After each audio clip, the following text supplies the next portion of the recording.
Ladies and gentlemen, we're back. We sure are. Our boy here got a little bit of a heady hurdy. My head horp.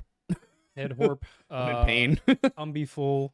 Yeah, thankfully we did eat. Well, I was worried we weren't gonna be able to do that. Guys, I screwed up. I had a lot of trouble writing all week, and then on Friday I finally managed to start writing the episode for this week. And then I wrote 39 pages. Someone consider that a win. Right now, I'm sure tomorrow morning when I can like sit there and drink my coffee and relax a little bit, I'm sure it'll feel like a win. I was hoping to get a day off, but I'm not sure I'll be able to do that. We'll see. Well, if we're trying to record another video on Friday, I gotta. That's fair. That's fair. That's a lot. Yeah, that's valid. Also, ladies and gentlemen, the intern's here again. Yeah. Oh, get the camera off. That's horrifying. That was awful. Oh God. Jeez. Okay. Oh, it's hideous. All right. Don't be mean.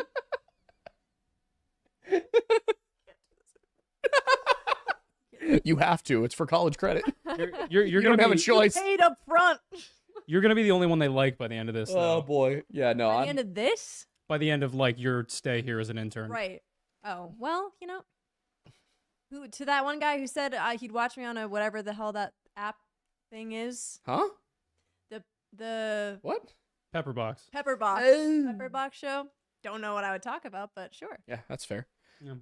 Yeah, that's what we do for Pepperbox. We just put Sophie in a room. In a basement You like put we me have in a right now. real We dungeon. could do like for that. okay. There is a fun dungeon in this town. There is. We just yeah. It's an arcade. Oh, we could just put her in the basement with some enrichment toys. What are you considering enrichment? I don't know, maybe like Simon Says. Yeah, Not Simon Says. Simon the tappy tap. Oh, the game. Bop It yeah, thing? Yeah. I like Give her a Bop It and a horseshoe set. She'll be fine. What's the calculator thing with the sliders? An abacus? That's it. Oh, Come boy. on, how What many would I do with that? how many people Count? have the word abacus on tap ready to roll? Come on now. Me? I almost Yes, said but you're a medieval historian. That's a much earlier than medieval thing. Yeah, but it influenced elements of medieval history. Okay, all right. Anyway, my head hurts. We're supposed to be talking about the disappearance of Maura Murray, but something that I've realized is that it just kind of almost feels repetitive unless you're interviewing me about the thing, which is kind of weird because you're also here the whole time. It also makes you kind of the host of the show. Me? Yeah, in a weird way, you're kind of the host of the show when you think about it. Like, we're co-hosts, but you're the one usually asking all the questions. Yeah, I kind of host all of our shows from that Yeah. sense. Um, But your name's on the marquee. yeah, I had... Up until about half an hour ago, I had a sense of what we were going to do, but my head hurts so much. Fair. I can ask questions. So essentially, in terms of the What Maura Murray confused case- you about the case? Well, more specifically, it was going to be a question of, in terms of other things that we've looked at, such as smiley face killers or other missing persons cases, not necessarily 411, but like other kind of random missing persons cases that we've covered, what stuck out to you about how this one was handled by the jurisdictions in the area that were responsible for investigating it? If I had to compare it to anything, probably Todd Geib is the closest one. Why? Well, Todd Geib was the one who went missing up in Michigan. And the Michigan State Police were in charge of the investigation. And in a... What? Oh, just JD Petty was, what do you mean disappear? What do you mean by cluster? Oh, my God. Yeah. Well, yeah, so Maura, when she disappeared, first of all, I think what makes her case so interesting is the fact that it is really two mysteries. One is why did she leave? The other is what happened to her. Most of the stuff we cover, that's either one and the same question or one question answers the other. Somebody like, Aaron Hedges, he goes missing and then they find his body. How did he go missing and how did he die really aren't different questions. He went missing and then died because he went missing. Now, granted, it is a little weird that he, was within sight of a ranch, but also he was detoxing off of benzodiazepines and whiskey. Not a good combo. Not a good combo. So there's stuff like that where it's you look at it and it's like, okay, there's an explanation here. Jordan Grider, another one that is a very weird case in terms of how he died, but there's no mystery as to where he went. Like, he was camping out in an area where he was not prepared to be, and he disappeared from that spot, and how he disappeared and how he died are probably the same thing. Yeah, the most confusing thing about that is the fact that he was not prepared when that kind of camping was something he did generally. Now, granted, as you pointed out in that video, the Adirondacks are very different in the winter. Yeah, I think the coldest it got that year was like 17 degrees, and it was like negative something in Minnesota. Yeah. So yeah, there's a lot of cases where, even one of the ones that's going to come up in this week's video, James Arthur, guy disappears while on a trail in Yosemite. They never found his body, but there's not, how did he disappear and where'd he go aren't separate mysteries. He disappeared on the trail, and how did that happen is the mystery. With Maura, she leaves Amherst. We don't know why. She was making a series of weird decisions. That whole thing, like, before her leaving, yeah. like, I was listening to the podcast, and I will say, her driving home from that party instead of walking home to her dorm, there's a part of me that's like, I am her exact age. Would I do something like that? Maybe. With, like, little to no explanation, and just make a reckless decision and put myself in that, there's a lot of things where it's just like, why did she do this? Sometimes you're just like, fuck it, I don't know. And well, that's the thing, is like, she wasn't driving home from the party. She was, for some reason, driving to her dad's motel room, which that's something you would do. Yeah. If my dad, okay. Well, then again, yes, I would do that, but it depends on the context, and it also depends on, like, look, I'm not gonna say that I don't drive drunk. Okay, let's get this straight. You just said, I'm not going to say that I don't drive drunk. Okay. Do you want to clarify that statement? Starting over. I don't drive drunk. There have been some times where I'm like, maybe I shouldn't do... Allegedly, there have been some times where I'm thinking, maybe I shouldn't... I'm not the most sober I could be to drive. And I still weigh out the costs and the decision, and I make the decision to go somewhere. Now, if she had reason enough to go see her dad, I can kind of understand why. As far as I'm aware, there wasn't. But that's the thing. It's like, why? Where is that coming from? And then where's the whole my sister thing, where she was like at work and got a phone call and she was like freaking out. I had a mental breakdown. Oh, that one. Okay. What's happening? Oh, well, yeah, I was gonna explain that. So the whole thing where she, like, allegedly said my sister seems to come entirely from James Renner. And not only did I find James Renner to be a deeply, deeply unreliable narrator. Yeah, I haven't read any of the book, but from every description that you've given, both in the videos that we've recorded and just, like, ad hoc while we were, like, prepping different elements, it's a really weird way to structure a story. Do I have the Kindle app on my phone? But was there... I literally just listened to it too, but I can't... her sister was saying that she heard from somebody else that, like, that was... So he was the witness to that, or did he just make that up? Like, who allegedly witnessed her? If I remember correctly, he claimed that he interviewed Karen Mayotte, I think her name was. Was that the roommate? The supervisor. Oh. And that allegedly she said that Maura said something about her sister. Mm-hmm. I don't know that I buy that. I'm trying to pull this up, but it's taking forever. I think it's got to download the book to my phone. Well, because the whole thing was that her sister supposedly relapsed, right? Yeah, her older sister Kathleen. She'd have a call with her older sister Kathleen. And granted, I think it's totally possible that whatever. Also, there's a weird disparity in how this is described. Renner describes her as being hysterical. One of the newspaper articles describes her as being catatonic. Like, these are different terms that have different meanings, you know? Like, not just different, like drastically different. Yeah, like unresponsive at one point. Catatonic would be unresponsive. Yeah. And so that's very different from, like, hysterical. Yeah. You know? Why is this not opening? I'm very frustrated. I mean, there's a small chance that she was just, like, there's so much trauma there in regards to her sister that it kind of just all bubbled up, and maybe she was really stressed, and that was like that's part the of thing. it. But that's the thing, because the entire lead up to this happening, it seems that she was making some unusually risky decisions. Yeah. And the real question there is, because whatever got her into the state that she was in that night from the phone call is only another straw on the pile, in my opinion, of what seems to have already been building in her life at that time. Yeah, and like, for example, the decision to steal a credit card and buy pizza with it doesn't make any sense to me.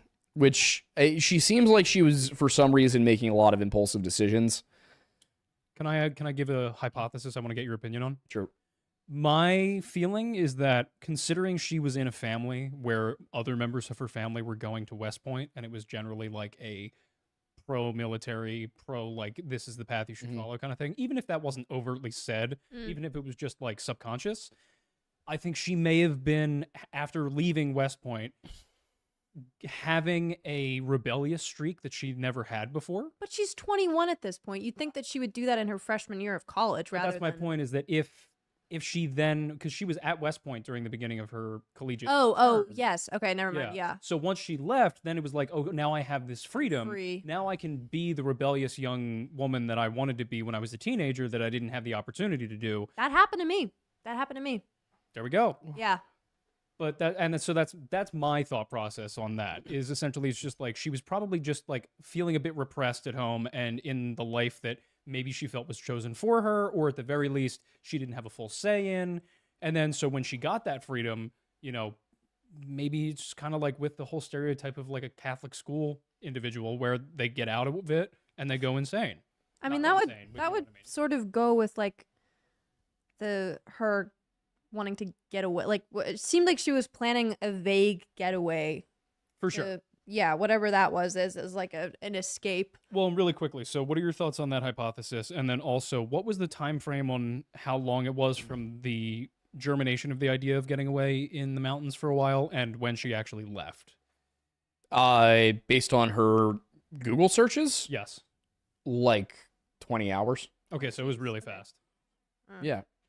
But thoughts on the repressed rebelliousness that finally had what is kind of going a bad outlet? on here, man? I'm just trying to log into my Amazon account. There have been points where I now I'm saying this as like, I don't know if she was necessarily depressed, but I'm saying this as a having gone through depression and OCD and anxiety like all at the same time, and thinking that like, oh, I'm scared that I'm bipolar and I'm having like a breakdown right now. There have been times where like I was so overwhelmed by small things in life that I was like, I'm just going to drive 7 hours to see my aunt in Kentucky for no reason.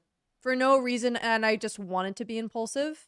I probably looked at the map about 20 minutes before I made or did not make that decision.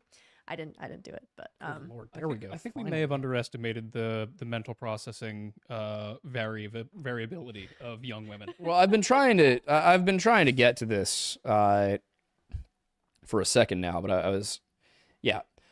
I'll get to this in just a second.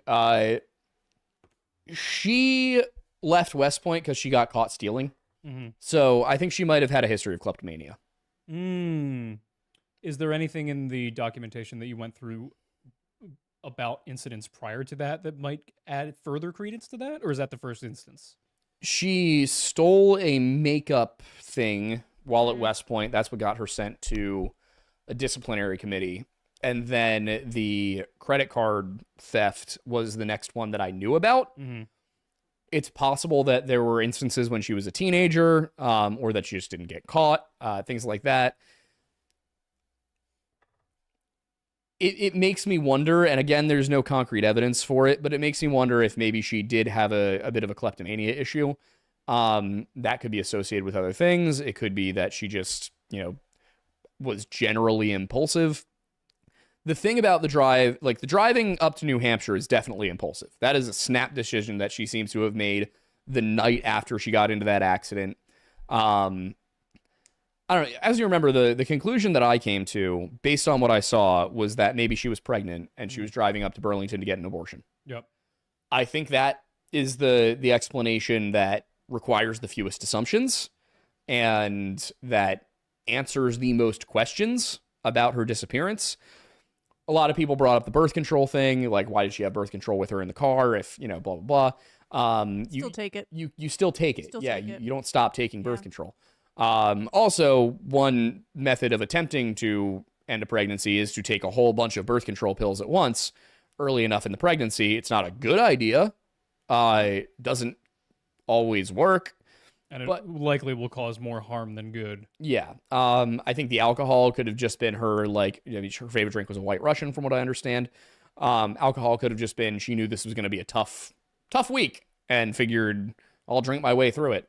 One thing that Renner did talk about in the book was, that there were all these allegations that she was cheating on her boyfriend and that he was cheating on her.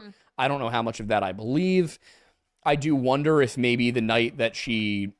and again, I don't want to disparage her, but maybe the night that she was driving to go to her dad's motel room, she wasn't actually driving to go see her dad. Maybe she was driving to go see a guy that she had been seeing on the side. That would also have to be really impulsive. That would be like somebody that she had just met and only talked to in person, because her cell phone was connected to Bill's family plan, right? So it would be very that's the other weird for thing her to cheat on him without him being like, wait a minute. It would have to be somebody she knew from the school. Yeah. But that's the thing, is the allegations were that she was cheating with somebody she knew from the school, which means that she could have been having conversations in person. Yeah, exactly. Could have been somebody that was at the party. It could have been somebody who called her friend so that he could talk to her. There's a lot of different possibilities. I don't like to deal in speculation, which is why I try and base everything that I can upon the available evidence. I will say, there's almost 200 episodes of a podcast by a couple of guys who've been looking at this case for years. I did not have enough hours in a week to listen to the whole thing. And I'm sure that if you listen to that podcast all the way through, you'll probably get an even better idea of what happened than I did. But the thing is, after all of the combing through stuff, I can't imagine that there's that much more that I could have looked at. There are some things that people have brought up, like an SUV that was allegedly seen out next to her car or parked end to end with her car. I didn't find any evidence of that. And that's the other thing, is I see stuff, and this happens with the JonBenet case, it happens with the Maura Murray thing, it happens with a lot of the popular true crime cases. There will be all this popular belief that something happened. And then you go look into it, and there's not a single mention of it anywhere. I looked at the police reports, I looked at the witness statements, I looked at all of the reporting I could find, and nobody mentioned an SUV. Well, really quickly, you bring up the police reports. That's what I was going to say. Yeah, that kind of circles back to what I wanted to get a little bit more out of you in terms of your thoughts with the police investigative practices in this case. Yeah. How do they compare to other things we've covered? And more specifically, because I have a general idea of where you're going to go with this, where do you think they fell short specifically? Obviously, it's an more easier than question one to place. answer where they didn't go short. Yeah, that's what I figured you'd say. But just as an overview, what in your mind, in a semi-chronological way. Towing the car away from a potential crime scene was definitely a mistake. Mm-hmm. They did that with Breonna Maitland, too, They did do that with Breonna Maitland. Yeah, they just towed the car away the moment they found it. Why? God knows. Why would you do that? Well, see, that's the thing, is as I was editing essentially your speech, because it's always easier for me to follow along during the edit than it is when we record. And then obviously, checking in the premiere and stuff like that. It's hard for me to not get a trickle of an idea that maybe the investigators knew a little bit more about what was going on than they were letting on. The fact that they refused and to this day still have not given her family the records they have about the case is extraordinarily suspicious to me. Yeah. I mean, there's a lot of not even just them not looking for her fast, being oh, this happens all the time, but it's them talking about the stuff that was in her dorm room and like the email that she had from Bill being like, oh, well, it was out on the table actually. And so like maybe she committed suicide. It's just like, why do you lie? Like what are they getting out of lying about that stuff besides like, how would they be involved in this, you know? At the very least, the police didn't want to spend any time investigating the case and were doing everything they could to make her look like a runaway. At the worst, they were involved in her disappearance. Which, for example, you look at like the fact that a cop showed up 3 minutes after Butch Atwood drove off and was like, yeah, she's not there. Like, okay, well, what happened? That's sketchy to me. There's also the fact that they did not do any forensics on anything found in the car for like months and months and months. And then whenever they did do it, they didn't release the results. And they had the dogs search for her. They used like some random thing that she like wouldn't really have touched, or like the glove. Wasn't it a glove that she'd never worn or something? I can't remember the exact details. It was just, but also like they just like didn't care. They didn't ask for a personal object of hers so that it would actually be a helpful thing, you know? I mean, there's the police officer who mentions that there was a bottle of Coke that smelled like alcohol in the car. It's like, okay. Was it hers? Did you run DNA testing? Did it look new? Was it open? Like, what are the details here? Instead, they just are like, throwing stuff at the wall to make it seem like she was drinking and driving. When I don't think there's any evidence that she was. They also immediately started reporting that she was intoxicated. All of the police decisions suggest that they did not want to investigate this and that they wanted people to think that she was some reckless kid who was having a mental breakdown. There's no excuse for the way the New Hampshire police handled this. And the fact that they fought tooth and nail to not release information, to not have to actually investigate over and over and over again is pathetic. I think that it's at the very, like I said, at the very least, they were trying to protect their reputation because they knew they dropped the ball. At the worst, they knew what happened and they were involved in it. I don't think that there's really an excuse for how they behaved. And the fact that 2 separate governors failed to look into this properly. And I think what I, more than anything, hope to get out of our videos on it, because we're not going to solve the case. I mean, I think I produced a coherent theory for what might have happened in terms of how she went, like why she left.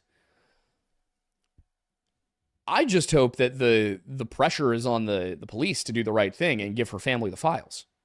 Like, do your jobs, guys. Yeah, there's really no good justification unless... that's the thing. There's really no good justification for keeping the information away from the family. And it's been long enough at this point where it's just like, take the L, Yeah. Like, if especially because nobody there was involved. Like, if people are going to criticize you for doing a shitty job, like, 20 years ago... I mean, I know it's a high-profile case, but, like, still, at this point, there's no reason to not...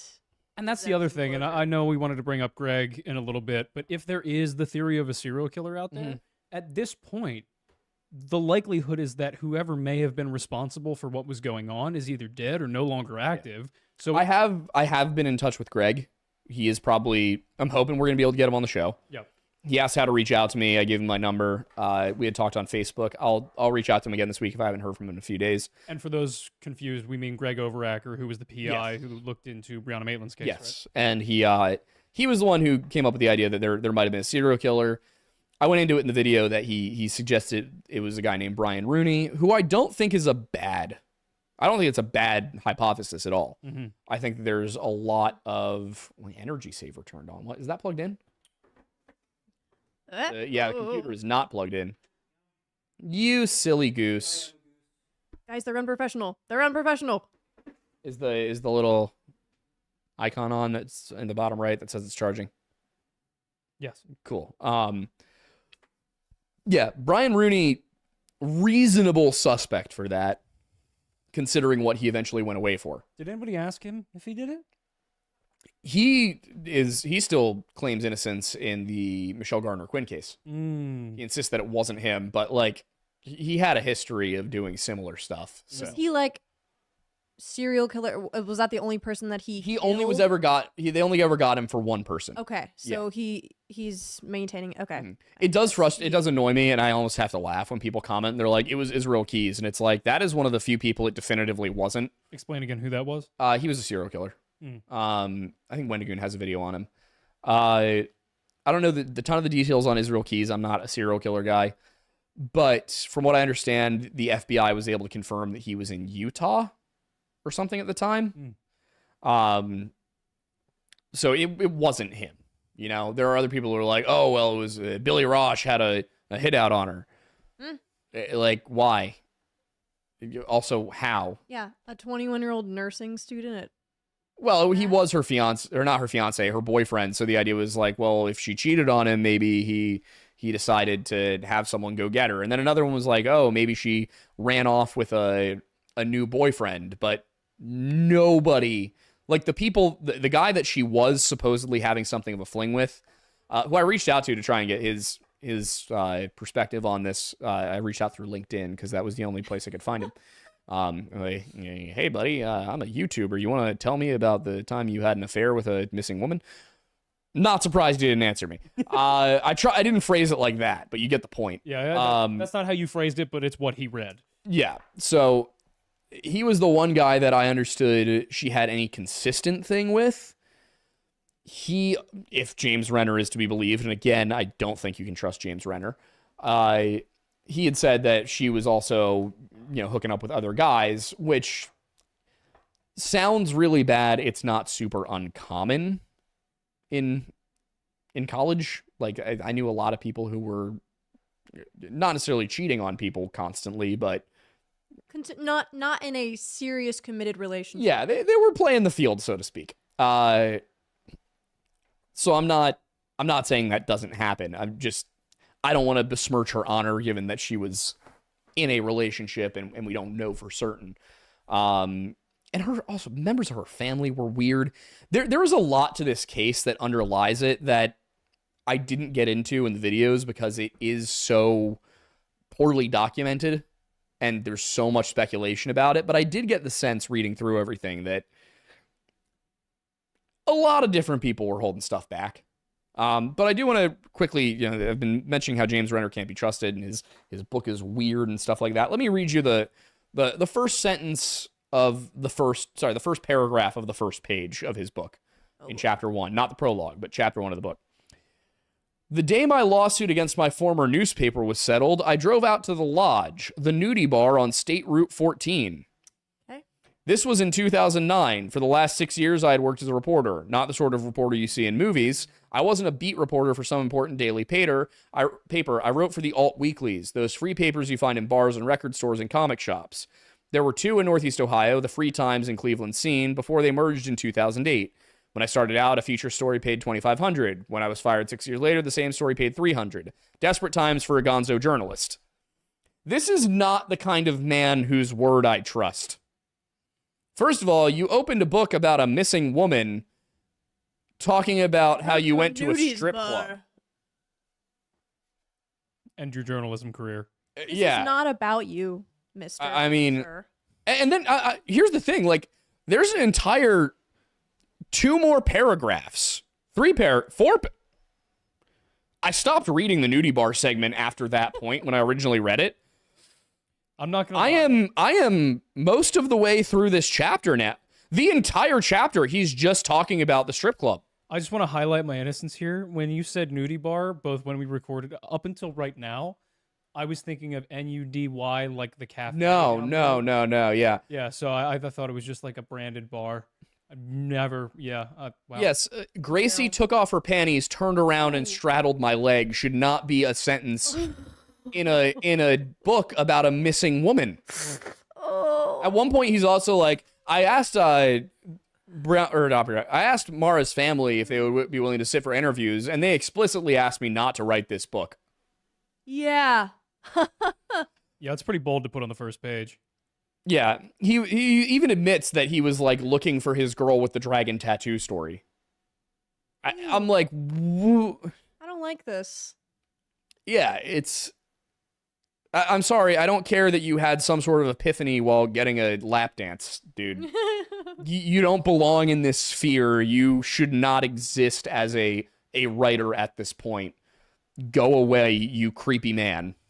It seems like he wanted to like make himself the star, and also he keeps talking about like, you know, there's one segment in the book. Yeah, there's one segment in the book where he's talking about, oh God, what was her name? Kate Markopoulos, I think. Oh, her friend, yeah. Yeah, and he's like, you know, I kept asking Kate who else was at this party that Maura was at the night before the night she disappeared. The night before she disappeared. She disappeared on a Monday night, so this was Saturday night. And Kate's like, I'm sure that if I could remember it would help you, but I honestly don't remember. Some of those people I never saw again. Like, it was some of those people was the first time I saw them, and I never saw them again. And he's like, how odd that, you know, what did she mean by that? Oh my God. Which ones did she never see again? Which ones did she see again? As if there's some sort of, it's very David Paulides, as if there's some sort of gotcha here. Meanwhile, I'm sitting there reading it like, dude, did you, like, you went to Kent State. You went to a big state school. Mm-hmm. There's no way you don't understand the concept of going to a party, meeting somebody, and then never seeing them again. Mm-hmm. Or going to a party, meeting somebody, and then seeing them again. Or, you know, partying with your friends. The only way that you're unfamiliar with that concept is if you never got invited to parties. Loser. And I gotta be honest, I knew some people who, you know, this is going to sound horrible, but would be considered losers in college who still got invited to parties.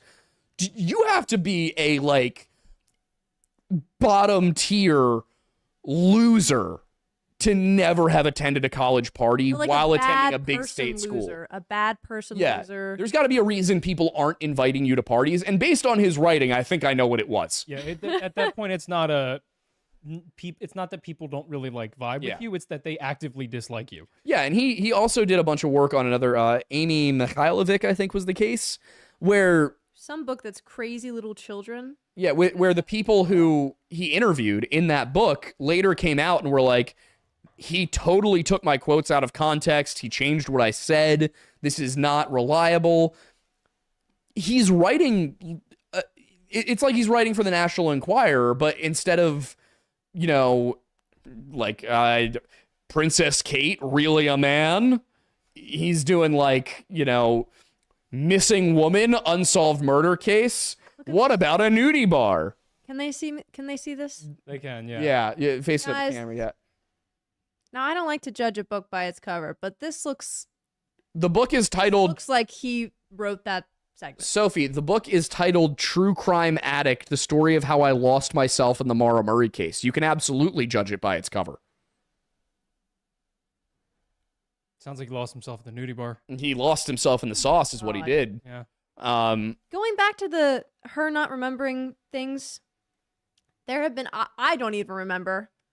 And it probably happened like 3 or 4 months ago, some people that I was at a party with. So, like, I don't blame her for 15 plus years down the line not knowing that.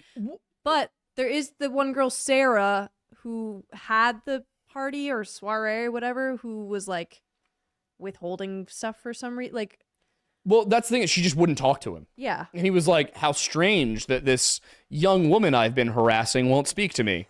But didn't she also say she was like, Maura was asleep at the party? I don't recall that part. Was that? Okay, because, I mean, the only source I'm getting this from is literally her sister's podcast. But yeah, I don't, you know. I was doing so much I didn't have time to get through the sisters. I looked at what some of the sister had said. Right. Mostly to corroborate things. I didn't have time to listen through all of it. Well, there was a lot of, I mean, similar to the two guys who were doing one, there's several episodes up for her. Yeah, it's a lot. And the thing was, I wasn't running into stuff where I was like questioning what happened here a lot of the time because so much of it was corroborable through various papers and legitimate sources. I was able to track down her dad's the court's response to her dad's lawsuit. Like there was a lot of good information out there on this case, which was part of the problem. Is it was like there's so much. In terms of the presentation of the facts and the muddied waters, this reminded me a lot of the Baskin Rogers scenario. Yeah. It was all just weird. But back to the not remembering people from a college party thing. I have a pretty damn good memory, except for those few years where I was on Ativan. Don't remember much from there, but college, my memory was near photographic. At least for like experiences. I was at a party sophomore year where I mentioned to somebody I had just met that I had a thing for one of the girls whose apartment the party was at, but I wasn't pursuing it because she had a boyfriend. And he was like, "Oh man, you know, like if your heart's in it, you should go after it." It was a stupid guys being drunk conversation in college. And I was like, you know, maybe just to kind of like get him to shrug off and whatever. Now, her boyfriend was on the Penn State basketball team. One of his buddies who was also there overheard this conversation, at which point there's a really funny moment where like 7 people who are 6.5 feet tall are scanning the party looking for little old me. And I remember going to a couple of my friends and being like, "Hey, if a bunch of basketball players start trying to beat me up, I need you to cover for me until I can scale the balcony and get out of here." Because they were all between me and the door. Yeah. And my buddy Eddie's like, "Oh, I got you," which was great. I had great friends in college. But like, there are a whole bunch of varsity basketball players from a D1 school trying to find me at this party. I don't remember a single one of their names.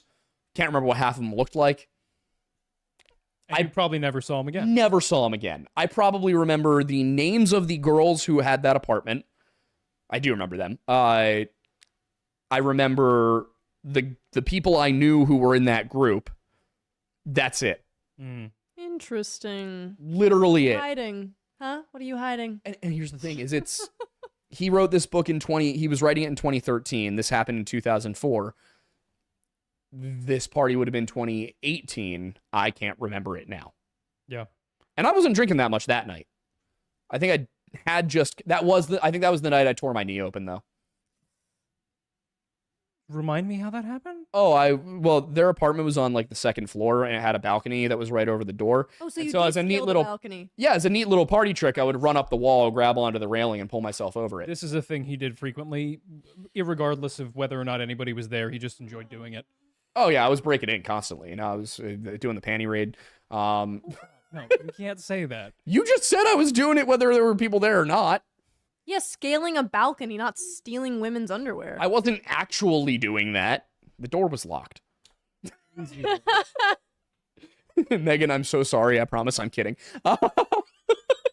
If by some miracle you see this, I was not breaking into your apartment. That night.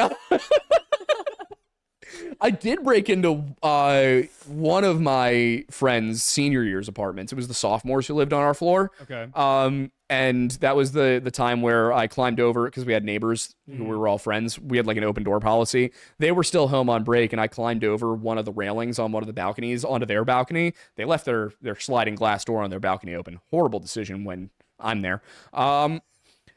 Opened up their sliding glass balcony, and then I took a standing mirror they had, laid it out on their coffee table, took a Sharpie and drew a pentagram on it, and put all of their vapes on it like they were performing a ritual.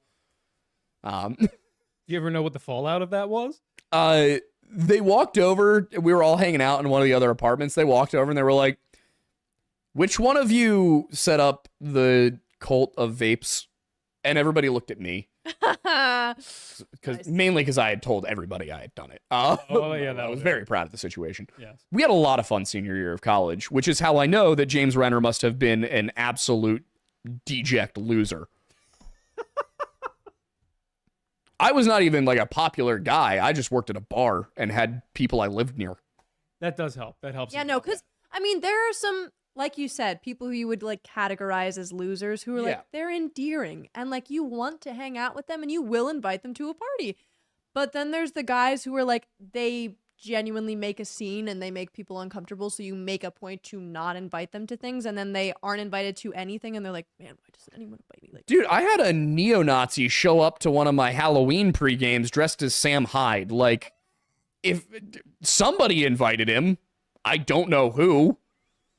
I would not have invited that person to further events if I knew who it was. But like anybody dressing as Sam Hyde. Oh yeah, it was a whole thing. Yeah, that's the guy I ended up boxing and winning against. Yeah. Kevin, loser. That story's on here somewhere. It's here somewhere. Yeah, I had a neo-Nazi. I did a pick on someone. One of them was picking on a girl. I said pick on someone your own size. He challenged me to like a fist fight in an alley. And I was like, you're gonna stab me. No. So we settled on a boxing match. Man. Yeah. And even at 155, I had 10 pounds on him. Yeah, my favorite thing about the first time you told this story was as you were talking about going through the 6 rounds. Yeah. You described it as, and because he was a boxer. That's an important piece of the. Well, he wasn't a boxer. He and his friends boxed each other every Thursday night. Yeah, exactly.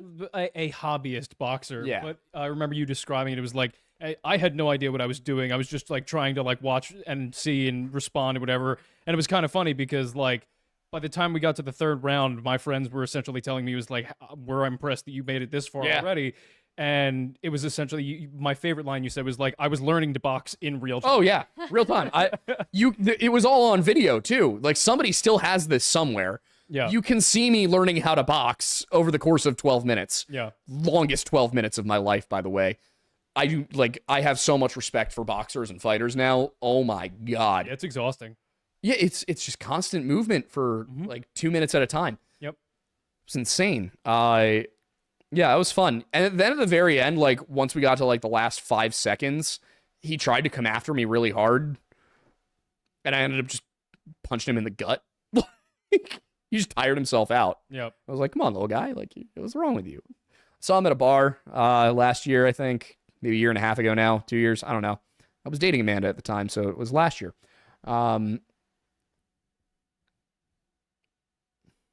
Probably. That makes sense. Whenever I played that show at Trouble's End. Whenever that was. Yeah, he had really long hair now. It was greasy and gross and flat. Kind of looks like a heroin addict, but he's not doing heroin, which just kind of makes it sad.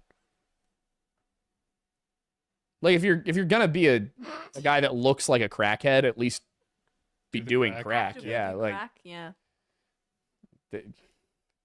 Also, look at this picture of James Renner AI'd into Game of Thrones, and he said, "Someone cast me in House of Dragons."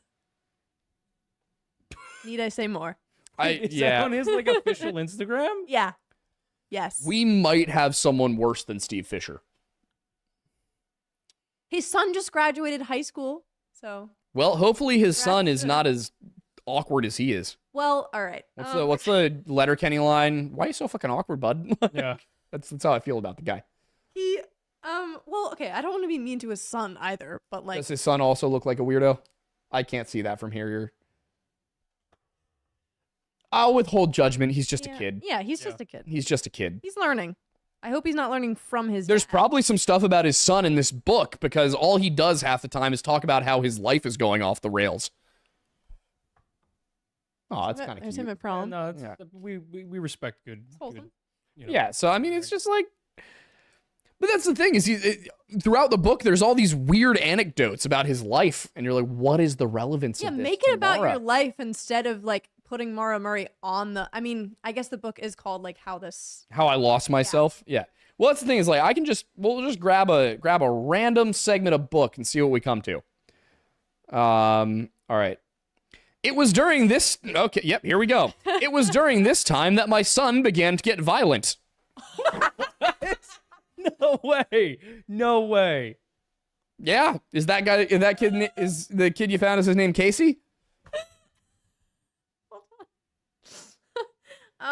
This poor kid. Wow. Yeah, this poor kid that his dad is just like, God. Talking about. All of it. Yeah, like we had Casey evaluated by child psychologists at Case Western Reserve University in Cleveland. Like, oh no. They gave him an intelligence test. When they were done, the lead doctor sat us down and explained that she thought Casey was spectruming or showing characteristics of autism. How is this relevant to Maura, dude? This poor kid. I hope he's never read this book. Also to Bubble Brainbow, thank you. I appreciate it. Like, he liked to snuggle at the end of the day, watch SpongeBob with me. Brother! Look, we appreciate proud fathers, but you do not include anecdotes about your son in a book that you start off in a nudie bar. Yeah. Until Fred Murray, I had never heard of a parent of a missing person who turned down the chance for national exposure. You were an unemployed gonzo journalist, you cheap... I can't say words. Good job. Good job. I'm proud. I'm being so good. I've always had better luck getting a source to talk if I showed up at their home. Oh my God. Like, wow. If they can see me, see how bumbling and affable I can be, they usually, oh my God, he's like I know this man. This man, you know why he wasn't getting invited to parties? Why? He was showing up, like, you know, outside of girls' classes that he weren't inviting him to parties and going, where's my hug, probably. Yeah. Holding doors and getting angry when they didn't immediately ask to be his girlfriend. Totally creepy. It seems like you've encountered people like this before. I have. It gives me a little bit of PTSD. Brutal. Anyway, okay, sorry. I do want to get back on topic because I want to actually ask about, besides your official theory of where she was going, because I do, honestly, I can see the abortion pipeline. At the same time, I can see just the generally reckless, because like I've literally had things like this happen to me where it's just like, I need to be reckless. I'm having a bit of a mental break. Doesn't mean that you're like psychotic necessarily. It's just too much. Sometimes you just need like an outlet for emotional release. Yeah. And exactly. And she also had a history of eating disorders. She was dealing with that, which makes sense there. The whole like kleptomania, her being raised in a, you know, conservative household also makes sense there. Like, I can see it just being a... Did Julie say anything about her relationship with her father? She said it was pretty good. Like, where I left off, they were talking about how, like, when he was at the campus, like, visiting her for car situation, that, like, she would always, like, her and her friend would always be like, yeah, let's go out with your dad because he's fun to talk to and fun to hang out with and he pays for everything. Yeah. You know? From everything I could tell, she and her father had a solid relationship. But at the same time, there can be I've definitely met people who, especially like fathers and daughters, who like their dad is, you know, you don't indulge everything with your dad, and you feel like this shame of, I don't want to tell my dad these things. Like he didn't deserve to. I got the sense that she and her dad had a good relationship, at least to the extent that she would not choose to disappear. Yes. Without giving him any idea of what happened. I will say, though, in certain circumstances, like relationships where you do have a close relationship with your parent, if it is good, but your parent is of a relatively strong moral conviction of one way or another, and you do something that is against that, I can understand the motivation to essentially keep that from them just for the sake of maintaining the relationship. Yeah, and that's what I said is like, I think she didn't want anybody to know what was going on. Yeah.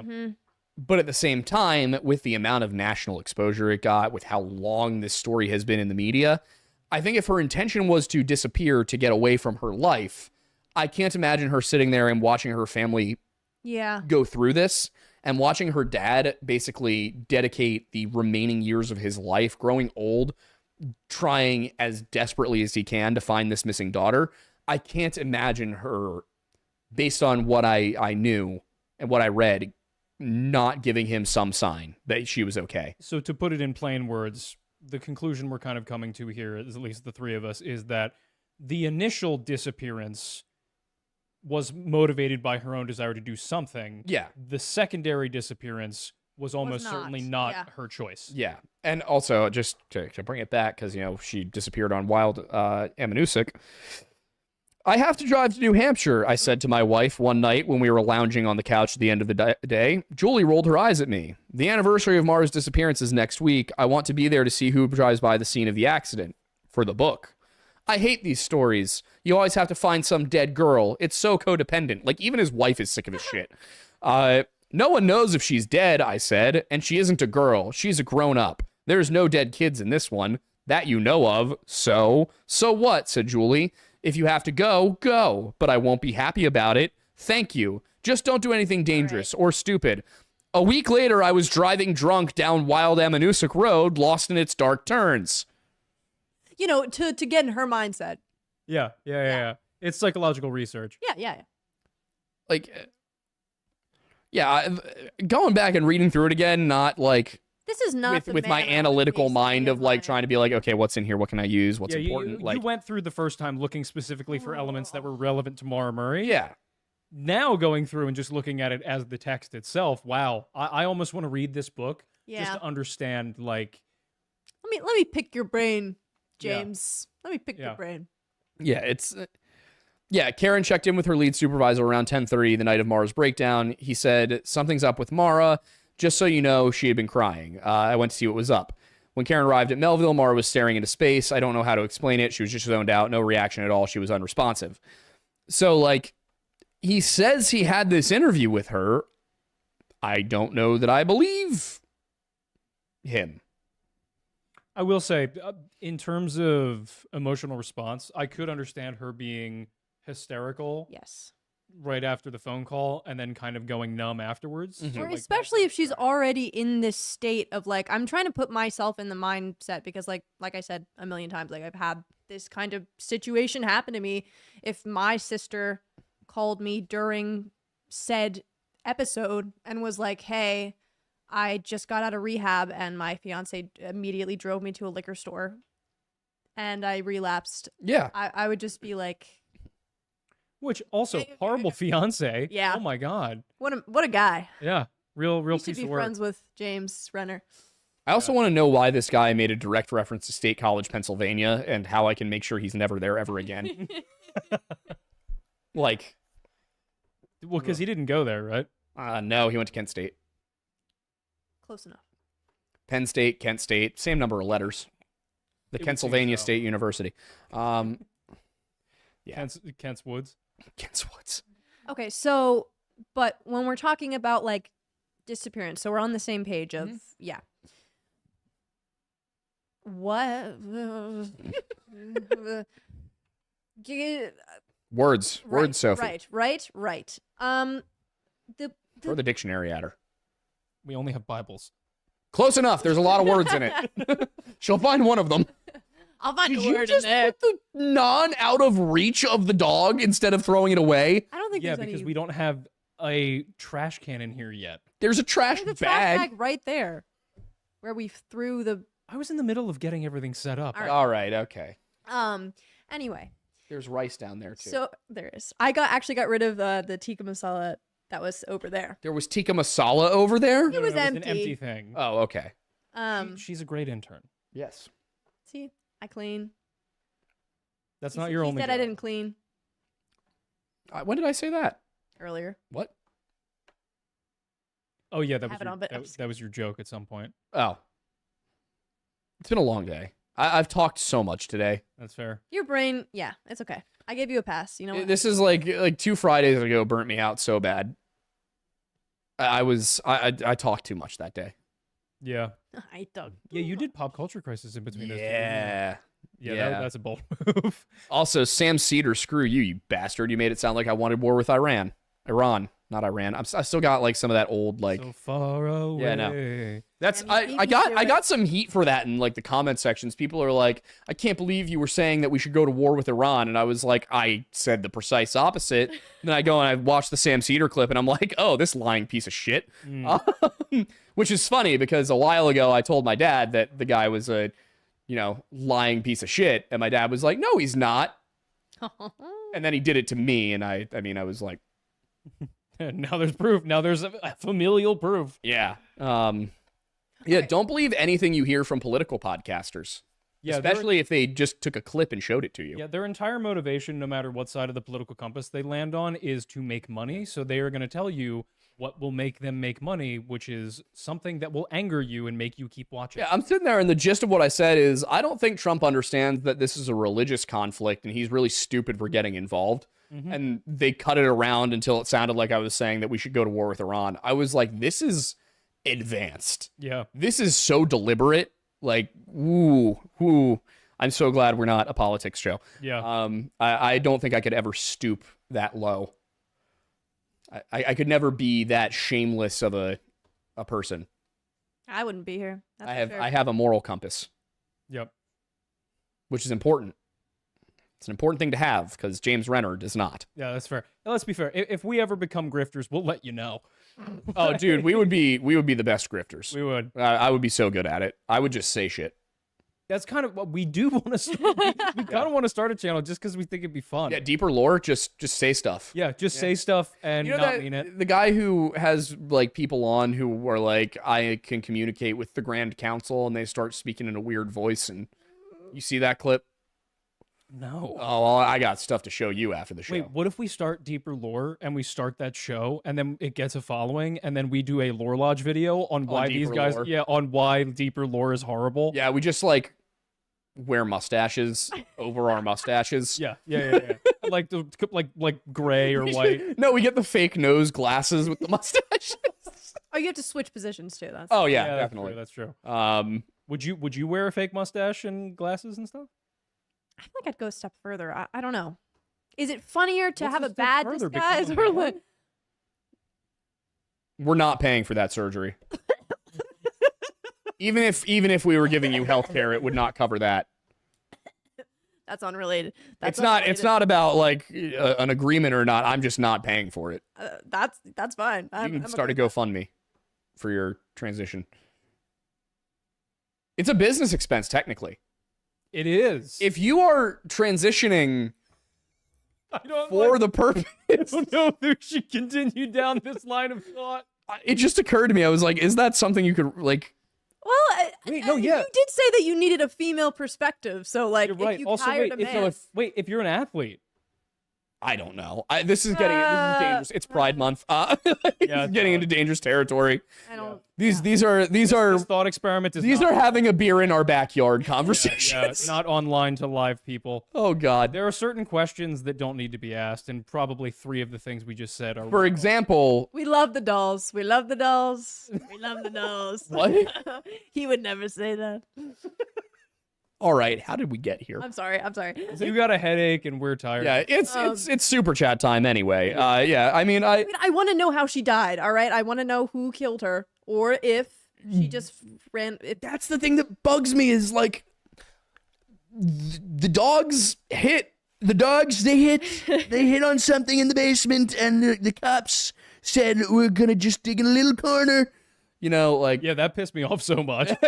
Like.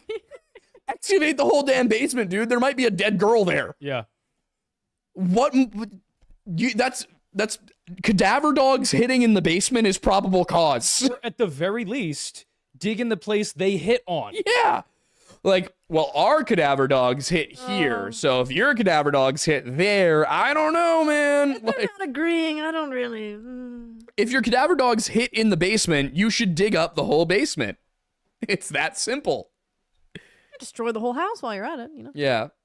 We're gonna take the house and move it somewhere else. I saw that happen in real life. Was it the Amish? No, but I do enjoy watching those videos of them moving the building. Oh yeah, it's impressive. They do put houses on semis and move them. Oh yeah. Which it's like this was just they lifted it up and were kind of just moving it a little to the side, and I was like, I'm sure there was a reason for it, but it was just a kind of a strange thing to drive past on a Wednesday afternoon. I've seen strange things on a Wednesday afternoon at the strip club in Spring City. Been there once. Mr. Renner.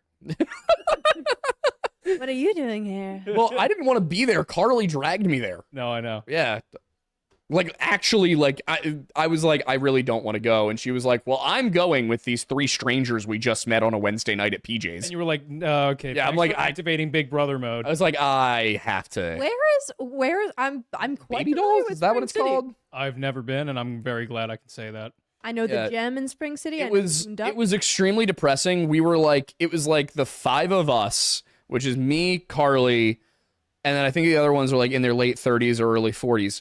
A couple who were just fighting with each other the whole time at the bar. One other random dude who was there with them, and then one other guy around the other side. And I'm just like, there's a bartender, there's a stage behind the bartender. I'm just drinking a beer uncomfortably. Like I'm just sitting there sipping my Yingling. Like this is not where I wanted to be. And then they come over, they've got like little, beach buckets for money, and I'm like, I didn't come here to spend money. I came here to make sure my friend didn't go missing. Wait, they have buckets for cash? Yeah, they would carry around after their like anti-church. Yeah. You're supposed to put it in your panties, ladies. crazy. And then like, you know me, I'm like, I can talk to anybody. So I strike up a conversation with the one girl, and I'm like, she's like, so where are you from? I'm like, I grew up over in Berlin. I live over in Phoenixville now. And she's like, oh, you look young. Like, how old are you? And I was like, I think I was like 23. And I was like, she's like, oh, where'd you go to high school? I'm like, oh, Conestoga, and she was like, oh, no way. I went to Henderson. And of course, me, I'm like, oh, I ran track at Henderson once, like, I wonder if we were there, like, wonder if we knew any of the same people. And she was like, oh, I ran track too. And maybe we're there at the same time. And I was like, oh, when she graduated like the year prior, she was like 19. And I was like, oh, this is suddenly super uncomfortable. I felt like we were having a good conversation, and now I just am sad. Oh. And then she told me that she goes down to Atlantic City on the weekends to work a club there and makes like $4,000 a night. Yeah, honestly, respect. Well, fair enough. Suddenly I was like, all right, you know what? I understand now. Yeah, that is some intensely good money. I'm like, if you got it, flaunt it, Yeah. I'm like, you're making $16,000 a month working 8 nights a month? Yeah. I mean, granted, brother, I don't know what the like strategy is in terms of dance time versus whatever the hell else they got to do, but I'm sure it's athletic. Like, you got to be in shape.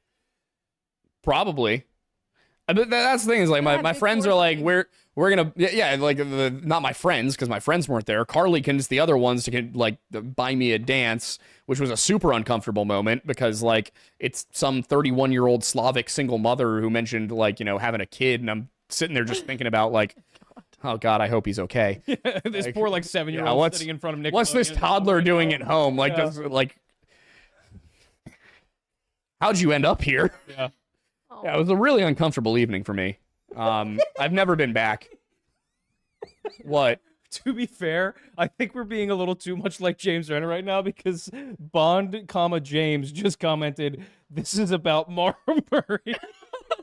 We did get off topic a little bit. I will grant that. But we didn't start the episode with. I was at the nudie bar. Also, don't love that the nudie bar he was at was called the Lodge. Had upset me as well. Yeah, no, I figured it would. Yeah. Well, also, you've driven up to State College with me. You just go through a section in Duncannon where it's like, bridge, strip club, sheets, rudders. Yep. Nothing. Oh yeah, the little barbecue place too, and then it's nothing for 40 minutes. It's like I drove to Susquehanna to see my friend, and it's like you hit this one point where it's like a strip club, and then a giant billboards for a strip club, and then it's a giant billboard being like, God is going to send you to hell, like. All these things, and I'm like, Jesus, guys, make up your effing minds. Like, I was on my way to Columbus, Ohio, back, I was gonna say a few years ago, but then I realized it was probably 2019. Time started moving too quickly, but I'm driving out there, and there's like a big sign that's like largest adult superstore in Ohio. Yes. And then there's a like Jesus sets you free, largest adult store in Ohio, like. There's also the one coming back from State College on, I think it's 76. That is, it's like the left side says shackled by lust, ? And the right side says Jesus sets you free. And the problem is, from a graphic design standpoint, most people don't read left down. They read left to right. So the way it's oriented is that if you're just reading purely left to right, line, it reads shackled by Jesus, lust sets you free. Yep. Don't dead open inside. Yeah, it was. I'm like, people need, like, listen, I understand if the Holy Spirit is guiding you to proselytize on the highway, but I wish the Holy Spirit had guided you towards a graphic designer. It's their passion. The physical places you see too are like graphic passion is my design. Like, yes, that was good. Yeah, I'll give you that. Anyway, the one place that I saw that was like it's burned into my mind on the side of this highway. It's just like basically a field and then a little shack in the middle, and it's like XXX videos. Like, oh yeah. And I was like, who is going in there? And also, I want to go in there. Why? Just to see what's up. I'm just curious. Because, like, I don't know. I'd base, like, a movie off of that. It's very David Lynch to me. R.I.P. The the sex shack. David Lynch has some interesting. We watched Mulholland Drive in college, and I think almost everybody in the class was like,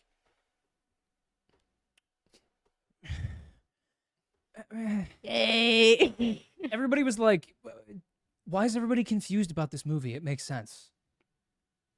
Because like the big Never thing seen is, it. that's the thing is like the big thing is everybody's like, "Oh, this movie's really confusing." But I think for the generation that grew up with Christopher Nolan, who loves to mess with time dilation, Mulholland Drive makes perfect sense because nonlinear storytelling is kind of like the standard. I did now. have to watch season 1 of The Witcher like twice before I figured out like how the time. I do like how a lot of people though on the episode 4 all collectively went, "Oh, different timelines." Okay, yeah, that was fun. Yeah, I realized it was different timelines in the first watch through, but I didn't quite get how they intersected. Yeah.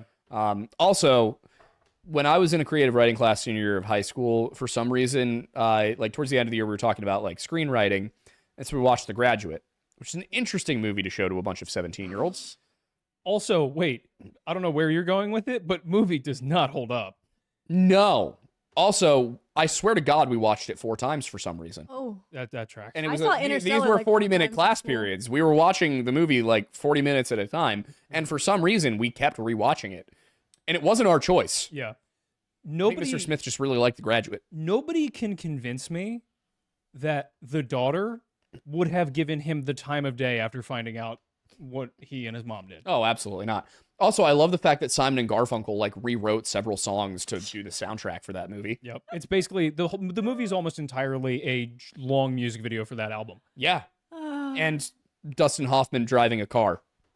Yeah. There's him driving down the what's it called, the highway on the Pacific Pacific Coast Highway. Yeah, there's a long sequence of him driving down the Pacific Coast Highway. Also him just like at the bottom of the pool.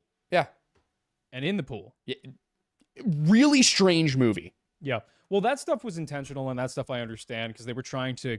It was more about captivating the feeling for that generation having just graduated and feeling like they don't have direction in life. Yeah. And so the whole theme is like, oh, well, the two kids. The whole theme is, what if I banged my girlfriend's mom?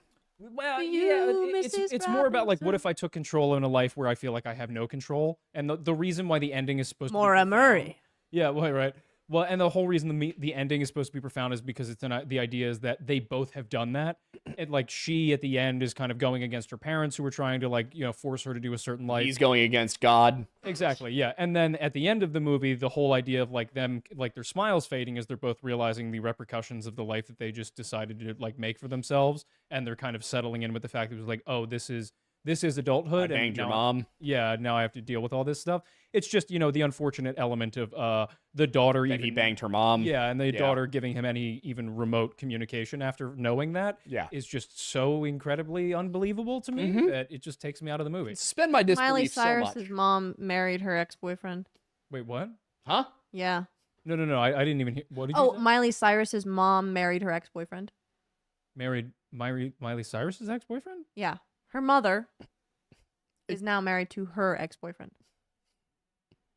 I know entirely too much about that family at this point. Yeah. You know who else was in Mulholland Drive? Billy Ray. He was? Yeah. When? He's the plumber guy or whatever. Oh, right. Yeah. Right. How did we get here? Without David Lynch, Hannah Montana would have never happened. Nudies. That's how we got here. Sorry. A nudie bar called The Lodge. Yes. Guys, should we start? Well, it we do yesterday? have super chats to get to, so Yeah, let's do super chat. yeah, let's use the venue space downstairs for that. God, no. All right, so we have Cryptic Vulpix, The Rude Canadian, Trains and Stuff, and Tyler Dalrymple have all been members for, Cryptic upgraded, and then Rude Canadian 6 months, and then Trains and Stuff and Tyler Dalrymple have been members for 13 months. Oh, wow, thank you. Thank you. And then Gomb. I don't know how I feel about this. Gomb for $5 says you will pass away in 3 days. That's neurotypical epic. Also, Twink Aiden, did you get my email about Blobfest? If not, I can resend. Lots of love. I probably did. I just haven't gotten a chance to really go. I love how you've just accepted that you're Twink Aiden. Yeah, it fits. I don't mind it. Incredible. It's, as people tell me, it makes sense. Cryptic Vulpix has been a member for 13 months. A lot of 13-month members. Wow. Trains and stuff. 13 reasons why. Horrid. What? Trains and stuff for $5 says, I'm going to buy a cow milking machine and bring it to you guys during Blobfest. We need the milk of the lore. I don't like what's being implied. I don't like it either. There was too much talk about a lodge named Nudies in this show, and I think that contributed to it. I blame James Renner. His poor son. Anyway, the Rude Canadian for Canadian 556 says, have you guys ever... my son ever again? Yeah, literally. Says, have you guys heard about the AI VTuber named Nero? It's a mix of adorable and terrifying how human-like Nero can act sometimes, almost childlike. Are you Kill it. Wait, are you talking about Neuroviz? No, I love that Instagram page. Yeah, Neuroviz is great. This is not, I don't think, how do you spell it? It's like Neuroviz, but without the viz. Okay. That, yeah, like Neuroviz and also... I don't care, it's AI, kill it. Kill it with fire. I also enjoy Yeti Boo a lot. Kill it with fire. Have you seen Yeti Boo? I don't care, kill it with fire. Neurosama is an independent English-speaking AI VTuber and chatbot who streams on Twitch. Created by British programmer and AI developer Vidal. Kill it with fire. I will say this. I think the perfect place for AI is memes, and that's it. It's Hoagie Fest. It's Hoagie Fest. Yeah, no, I think memes are the perfect place for AI, and that's where it should stay. And if it goes past that, kill it with fire. Yeah, exactly. Yes, exactly. Okay. Yeah. It's like Mint. I do think it's funny that AI is the worst thing to happen to the environment ever, and we're just kind of ignoring that. Yep. The fact that they're building nuclear power plants in order to power it is nuts. There is something dystopian about restarting the power plant responsible for America's worst nuclear disaster to power an AI data center. Yeah, that feels like everybody... That's a nightmare scenario right there. Nobody watched The Matrix or Terminator growing up? Everybody did. Nobody got the message. I would rather we go back to the technology level we had in the 1940s than proceed with AI. Can we bring back the drip? Of the 1940s? Yeah. Dude, I want to bring back the drip of the 1070s. I want a cloak.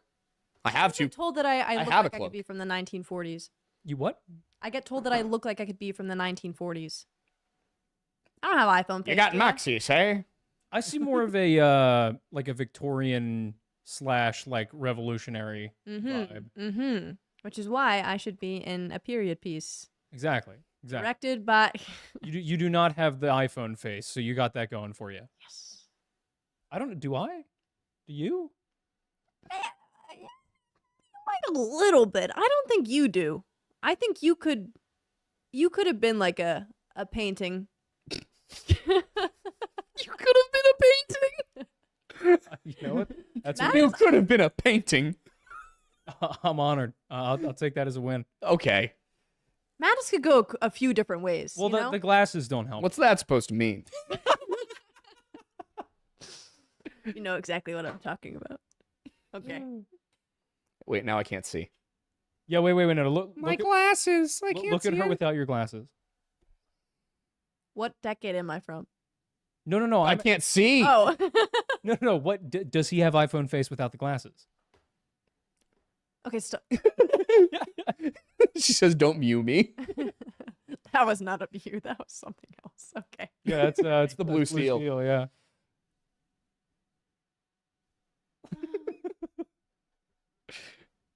Yeah, like I said, it could be future or it could be past.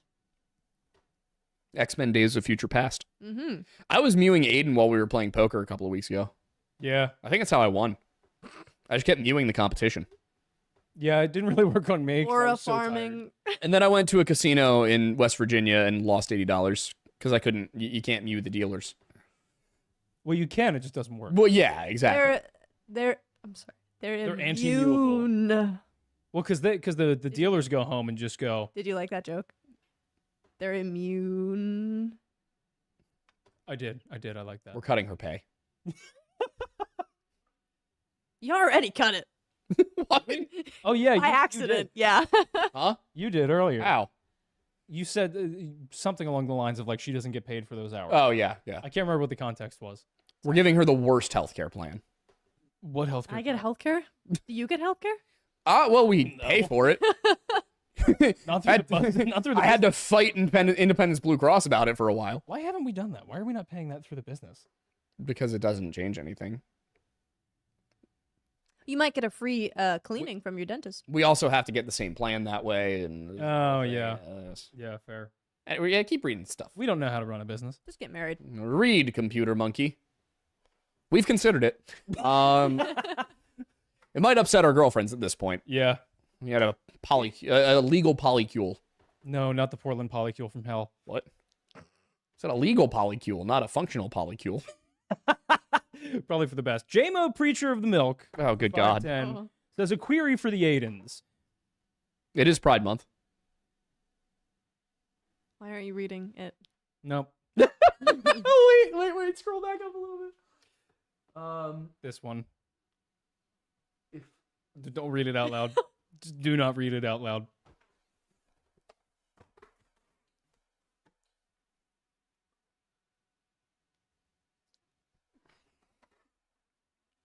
Can you mouth it to me? I need you to put the camera on. Yeah, go my here, camera. Here. With every fiber of my being, I will make sure that you, JMO, do not see heaven. War has been declared. Holy war. What did he say? We are crusading against JMO now.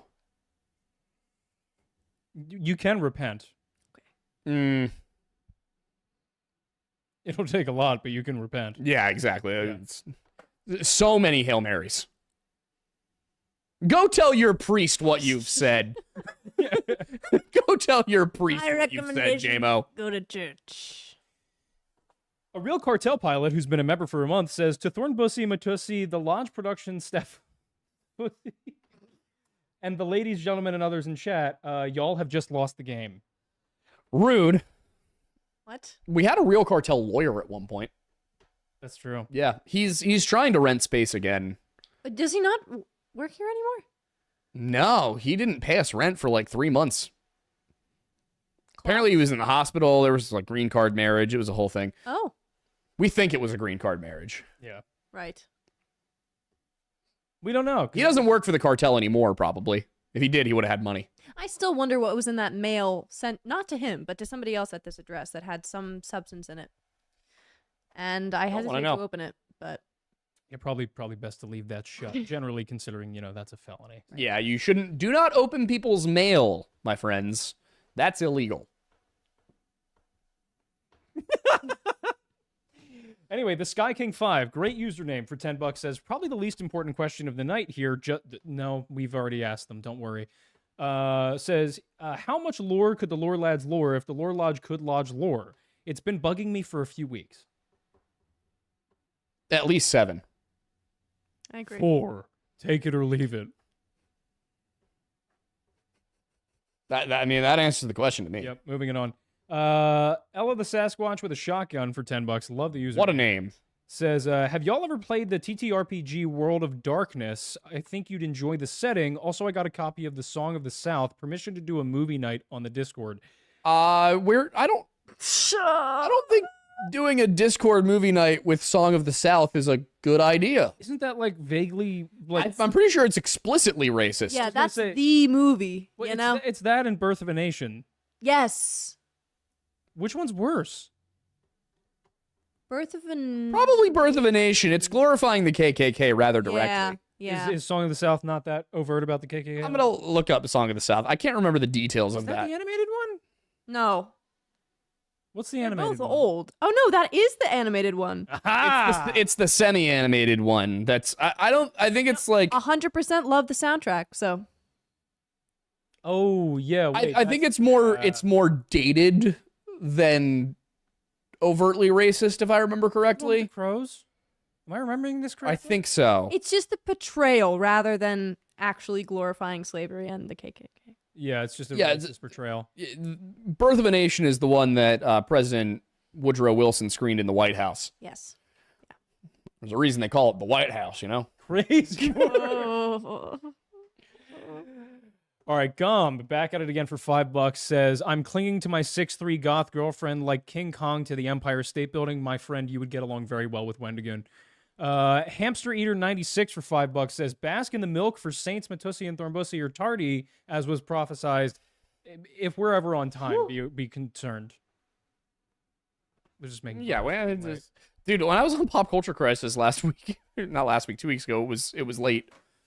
I was like, this is my fault. We bring lateness with us wherever we go. We do. Wolf Lord Brand for $5 says, the intern isn't real. She's a government plant sent to undermine the cult of the milk and ferment chaos amongst the Aidens. We're on wait. now. Ferment chaos? It says foment. Like foment. No, this says foment. It says. Well, I mean, obviously she's a fed. She's a woman. All women are feds. Hey. She's mewing the camera. Well, she was.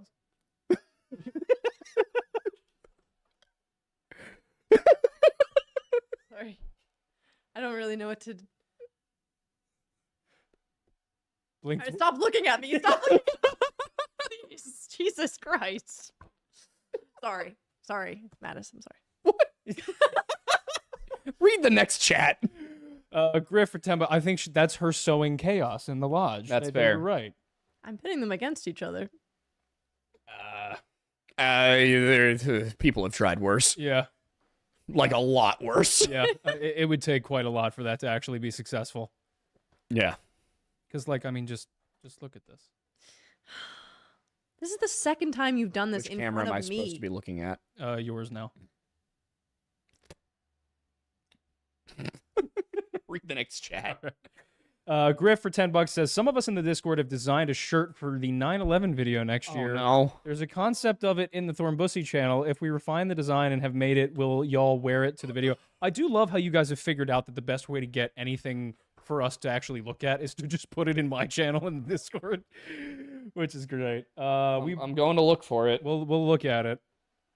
In the meantime, JMO did send us a few other chats before we canceled him.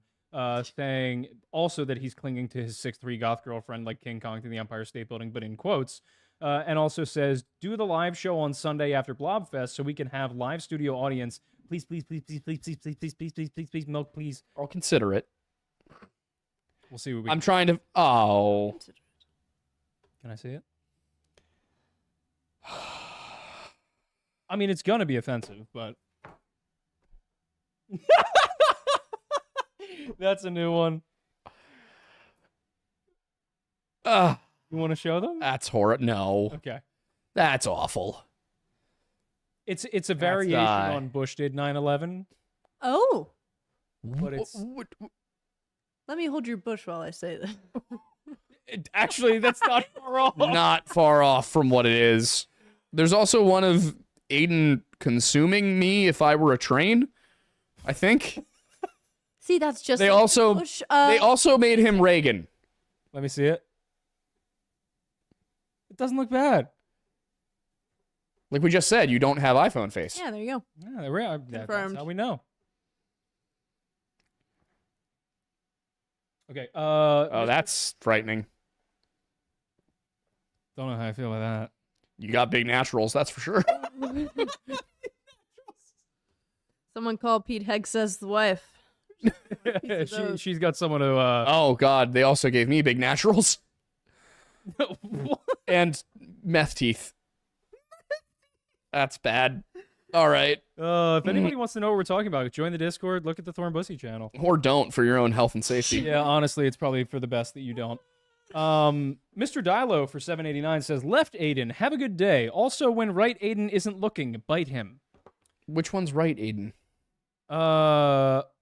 The way they're seeing it, I'm on the left and you're on the right. Okay. Which one's supposed to bite which? What were the orders again? I'm supposed to bite you. Oh, okay. I mean... When he's not looking. But this time you're not supposed to be looking. Oh, okay. Yeah.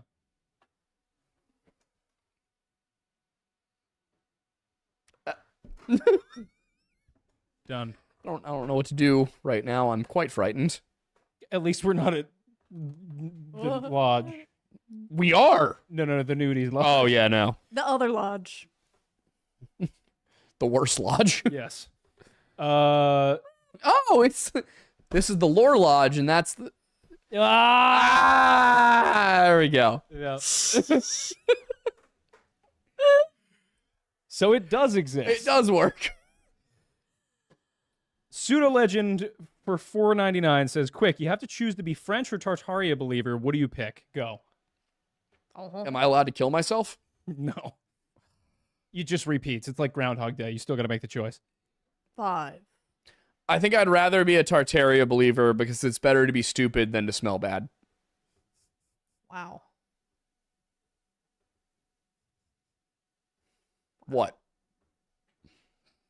You gonna tell me I'm wrong? What? Here's the problem. You ever smelt a French man? No, I've been to Spain. I haven't been to France, so I can't actually firsthand defend that. Well, my French friend Vincent, Vincent, he goes by Vincent. He smells quite nice. Also, wait, all the French people I know from Arkham are all like not smelly. But I have very limited experience with French people, and all 2 of them smelled bad. You All base 2 of opinions them. very quickly off of very When it comes to the French, absolutely. fair. They wear a lot of scarves, so. Have you ever looked at our demographics? Do you know what % of our audience is French? Probably like 0.1%. It's like 0. Yeah. I don't think we have a single French viewer. Cool. And that's how I want it. I was gonna say probably because you dog on them so much. Well, I dog on Ohio, too. We get viewers from there. They did help us win the revolution, though. No, they weren't there yet. The Civil War? Yeah. Did they not? Oh, you're talking about France. Yes. That was the monarchy. They were still French. And they still smelled bad. Next They probably question. smelled... That's the thing, is they probably smelled the same. Crazy work. Anyway, You're telling me people who speak like this don't smell bad? I can smell them through their accent. What about the Canadians who speak like that? Oh la la. They get a pass. Oh. They have maple syrup. Je suis baguette. Je m'appelle Eiffel Tower. You did say earlier that you didn't want my middle name because it was French, so. That's true, yeah. Omelette du fromage. All right. A real cartel pilot is also clinging to his 6'3" goth girlfriend like King Kong to the Empire State Building, and JMO is saying, Aiden's, I need a king and queen name, please give. What does that mean? As in, like, drag king and queen, or like they're the king and queen, Let's or do both. Let's do like actual. wait. There's 3 options here. Okay, number 1, king and queen of their. I don't believe there's ever been a story. King Aiden. Option number 2. Names for them, both of them, as drag kings and also as drag queens. Number 3, their respective names. Aiden is the queen and Aiden is the king. Does he want us to pick regnal names? Regnal meaning. Well, sometimes when you ascend to the seat of king, you pick a new name. Oh, right. He said king and queen, so. Well, King of Queens? We both have relatively regal names if we use our full names. Probably not best to do on the internet, but like. I mean, I say my name every episode of the show. Yeah, but you don't say your middle name and That's your true. full last name. Yeah. My full name, if you go by name meaning, means Fiery Warrior Gift of God. Cool. From PMBino. I don't know. I don't know what all mine means. Whatever the hell that middle one that sounds like delicious means. Sounds like delicious. There's a saint with that name. Do I look Catholic? All right, queens names. Queens names. No, you look Anglican Catholic, actually. Queens. Queens for what? Queens. Drag. Queens. Oh, Give it to us. Oh, your middle name means famous warrior. Oh, cool. Mine would probably. It's related to names like Lewis, which is mine. That's hilarious. That's actually. That's really funny, but also Luigi. Wait, what does it mean again? Famous warrior. which is also what Lewis means. That's hilarious. We have the same middle name in different languages. So good. That's so good. That's actually horrifying. Mine would probably be Dump Truck Donna. Right. Okay. Because what? Oh, the drag queen name. Yeah, mine would probably be Dump Truck Donna.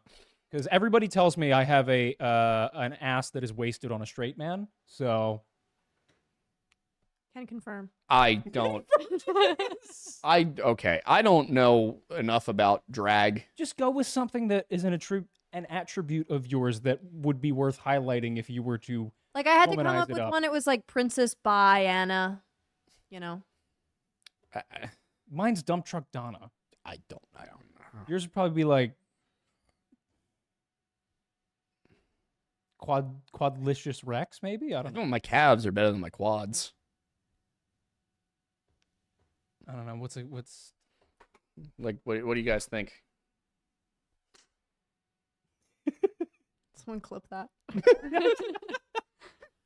I don't know. I'm gonna go with just Historia. Call me Jennifer. Okay. Jennifer? Jennifer? Oh no. That's what you're going with? I don't know. Somebody said Aiden Mattress. Oh, that's awful. That sounds like a P-word name. My friends in high school, some of them called me Aiden Peanut Butter Mattress. I don't really want to know what. It was Mandy mostly. That's right. It just was if you take my last name and kind of bastardize it a little bit. Right. Odorous said Tammy with the gams. That's so good. Call me LaShonda Roof Leak. What? I don't know. I had a leaky roof once. Oh, you did? That was one of our studios. Yeah.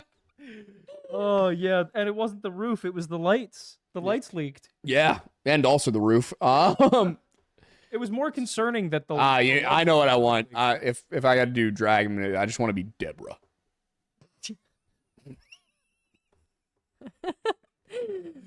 Call me Deep Voice Deborah. Hey, everybody. Here's Deborah. Amazing. Jamie the Preacher of the Milk already asked that question. Minnesota Growleith for 1008 says, I think Mattis's hypothesis about her being pregnant and going to get an abortion is most likely what happened then something happened on her way there. Agree. Also, way to bring us back on topic. Yeah, that was incredible. Wow, especially after Deep Voice Deborah. Yeah, that's whew. Are we feeling a little less judgmental about James Renner at this point? No. Okay. What does that mean? Sometimes my stepdad sends me things, and I think he expects that I'm going to understand what financial terminology means. You did economics for years. Economics and finance are different things. That's fair. Like, I don't know what BNPL means. Bundle. Okay. Buy now, pay later. Oh, that's the problem. Every different, industry has acronyms that mean different things in different industries. Yes. Yes. Yes. Like BNPL in our industry. I don't know. We need quite a large Venn diagram for all these. Yes. Acronyms. In the center is the. No, in the center is probably like BBL. Drizzy? Huh? I don't think Drizzy is an acronym. BBL Drizzy. Huh? You know what I'm talking about. Does she? Oh, I thought you were talking to him. No, yeah, I know what you're talking about. Yeah. Oh, I don't know, and I have no idea what's Do I happening. want to necessarily? No, but BBL Drizzy. People know what I'm talking about. Sure they do. It's yeah. Kendrick feud.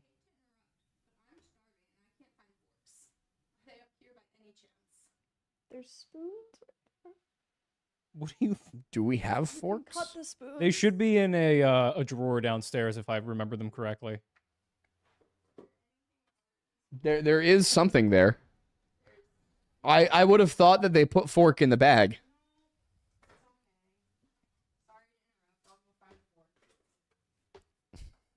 You could eat it with your hands like a little goblin. Yeah. Light Raven gets it. BBL Giselle. Okay, what? Just keep reading the chats. Anyway, Eleanor de Howler, Werewolf Queen for $50. Thank you very much. Thank you. Number 1, what are your thoughts on what happened? I think we kind of already. Yeah, I think we covered that. Number 2, was that quote my sister thing completely made up? I think we covered that as well. I don't know. The my sister thing, as far as I can tell, definitely comes from James Renner in terms of its presence on Wikipedia. Mm-hmm. I haven't heard anyone else mention it, and her family seemed surprised in the Oxygen documentary at the idea that she would have been upset about her sister. It's also not mentioned anywhere. The only thing I could find in relation to her sister was stuff saying that she had talked to her sister that night. So it seems like James Renner is the origin of that, from what I can tell. Fair. Did you find it? Okay. Also, number 3, after this stream, check your inbox. Mom sent you a playlist and a photo of her idea of an emotional support plush. Cool. All right. And number 4, any connections to any other cases? Brianna Maitland. Brianna Maitland, Michelle Gardner-Quinn, potentially. I do think, like I was saying at the beginning, the Todd Guide case comes to mind because it's another one where, like, the police just so obviously either were trying to cover up bad police work or deliberately didn't investigate. Yeah. It's pretty sad. Vampire from Pluto for $5 says birth control is also prescribed for female-specific medical issues. True. She might have had more going on medically than we know about. That's true. Yeah, it could have been. There could have been other things, and also the things it does, like with your hormones, like, you know, if she might not have. She might have just been trying to avoid like changing her hormones. Yeah. Did anybody like look into her medical records? Because also, if she just started on, nobody looked into anything. That's the problem. Yeah. Like, the New Hampshire State Police were like, we've got Jerry over here, and he almost knows how to use a computer. We don't need the FBI. This is feeling very reminiscent of, have you guys ever seen Moneyball? No. So I watched it the first time last night with my uncle. I think the only Bradley Cooper film I've seen is Limitless. Not a Bradley Cooper I thought it was. It's a Brad Pitt movie. Oh, I'm thinking of Silver Linings Playbook. Yeah. Yeah. Haven't seen that either. We actually were debating watching Limitless last night, but I said I'd never seen... Great film. Yeah, well, I'd said I'd never seen Moneyball, so we put that on instead. Gotcha. Great movie, though, and that's very reminiscent of the whole plot of that movie, where in baseball, for like over 100 years, the way they picked people for the team is that a bunch of guys would just sit around and like, hey, he's got a good face, he's got the quality, he's got, you know, this, that, or whatever. And then the guy... He's got haunches. Yeah, exactly. It's like, he's an all-star. He will be. He's got this in the bag. And I heard the bat ain't the only thing that swings. What? Anyway, essentially, what the general manager of the Oakland team did is he pulled this guy from Yale who was with another team for a while, and they actually started going through the math of, like, how they actually play. And apparently in like the history of baseball, nobody had really actually paid that much attention to the statistics. That's hilarious. From a perspective of like hiring. Mm-hmm. And like they would look at it in terms of like, oh, what can they do? Like, how good are they? Things like that. But they looked at it as like, okay, well, these 3 players we just lost, we need to find 3 players that average out to their level of ability to get on base. Mm-hmm. And apparently like no one had looked at it statistically like that before. And it like completely changed the way like ball companies actually started hiring players, which is hilarious because that's the way that most teams do it with football now. And then Howie Roseman is just like performing dark sorcery and it's working. Yeah. Yeah. Wild stuff. I have a joke about that I can't make on really this show. To me. What'd you say? What? I said this birth control thing is really getting to me. Like, that's pissing me off. Like, did they not? Like, she very well could have just started on that birth control and had like, I guarantee you the local sheriff was probably like, she's on birth control, must be a whore.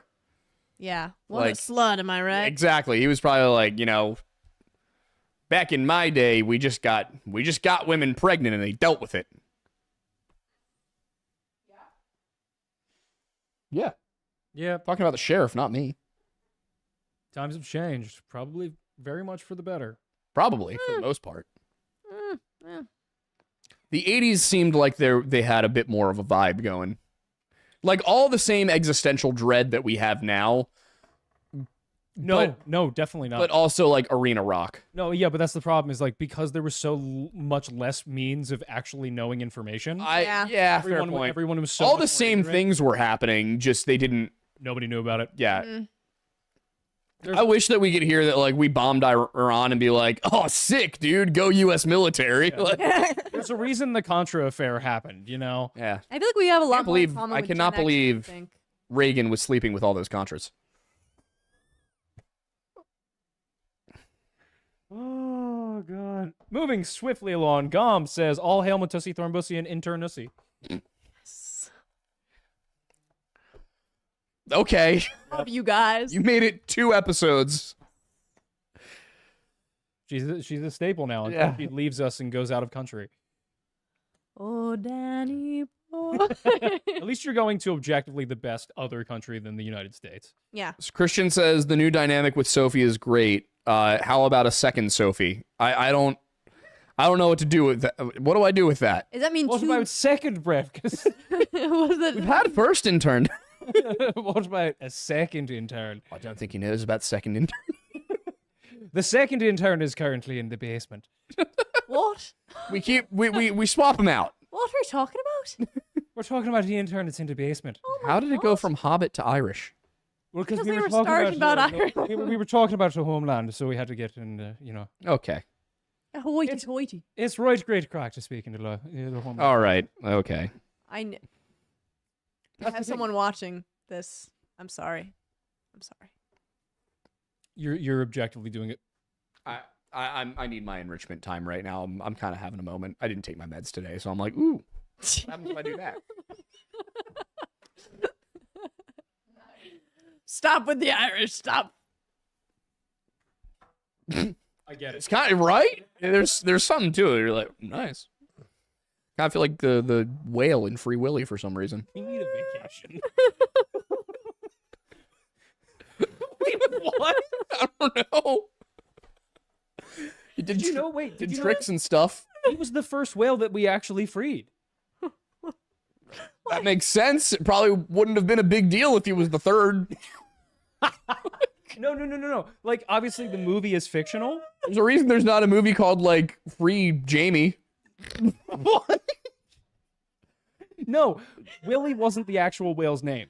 The actual whale's name was Kiko. The whale that played Willie in the movie. Yeah. Was named Kiko. Okay. We freed that. We freed Kiko. So we freed Kiko just to put him back in a thing to make a movie with him? No. We freed him after the movie. Wait. So we didn't free him at all. We made a movie about freeing him and then realized we probably should. No, there were protests. They were like, oh, yay, Willie's free. And then everyone learned that Kiko was not free. So Kiko Alonso? No, Kiko the whale. And anyway, so people freaked out and they were like, wait a second, you made a movie? I'm sorry, we made a movie called Free Willy and then didn't free the whale? Yes. I mean, technically it was a dolphin, but that's not the point. Yes. And so everyone freaked out. They were like, what do you mean he's not free? In the movie, he's free. And so they started a whole movement to free Kiko, and they did it. And Kiko was the first whale, the first orca, released back into the wild out of captivity. And it went well. He lived a long life. It was good. Oh, go Kiko. He went on to genocide seals, probably. Well, Do you know killer whales are one of the only species that plays with their food? Yeah. you know dolphins. I don't want to talk about it. we Dolphins just bully out the crap out of sharks. among other things. Yeah. Dolphins are arguably the second most intelligent species on this planet, and they use it for evil. Yes. Yeah. Yeah, dolphins are predators in more ways than one. Exactly. Anyway. Actually, Local Legends Burt Moran first for $5 says, what are the odds that she is still alive? I feel almost bad talking about Maura Murray in the midst of this chaos right now. We gotta make a decision about the subject matter of this show. Yeah, well, I feel like that decision was made a year ago when we stopped trying. Well, I think the actual video itself is not played for laughs. It's very serious. True. And this is more of a chill hangout time in which, well... Yeah, that's the thing is, like... I think we just need to make a decision about whether or not this show on the whole is going to be serious or not. Yeah. Which is hilarious that A, it's taken 4 years. Also, our 4-year anniversary went by. We like we totally forgot about that. Yeah, like it just happened, like exactly 10 days ago. Huh. Happy us. How do you feel to be a part of the journey?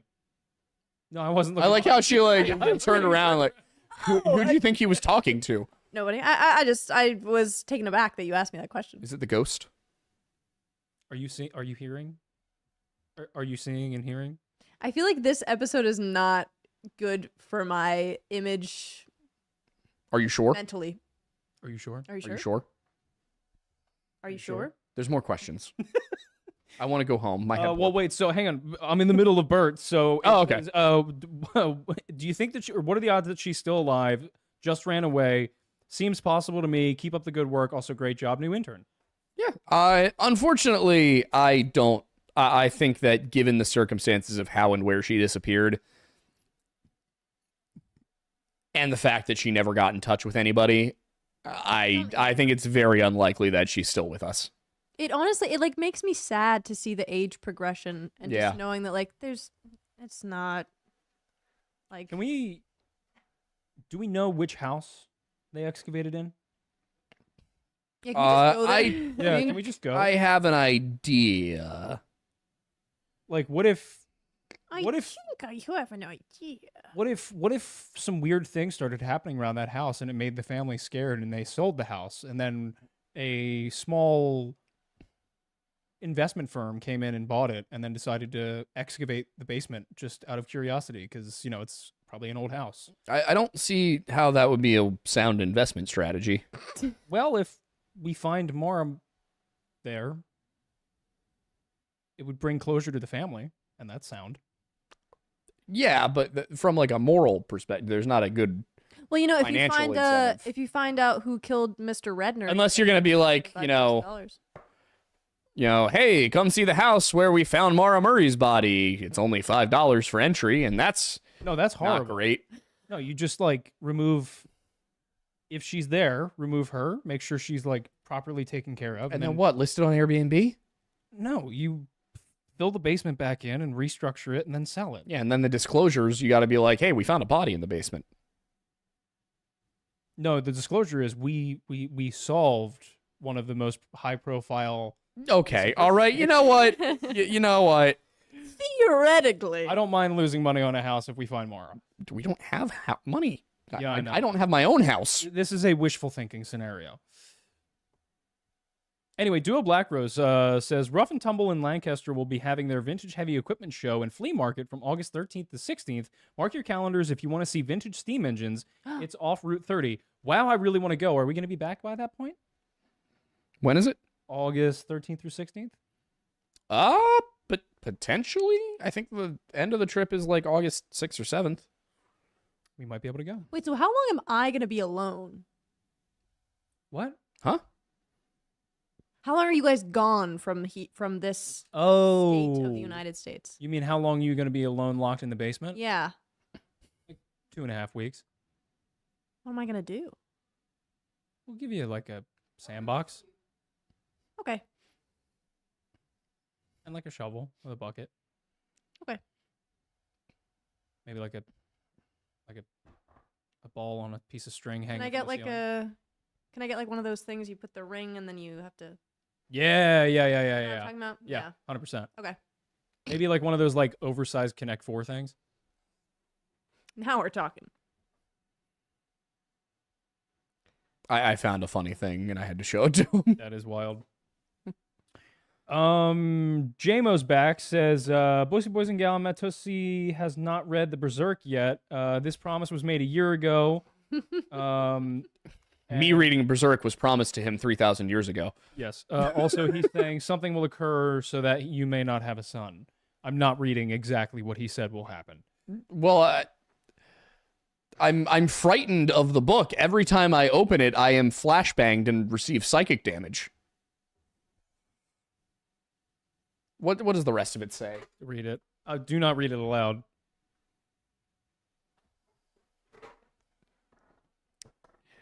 JMO, I'm saying this with all the love in the world. Have you considered like seeing a therapist?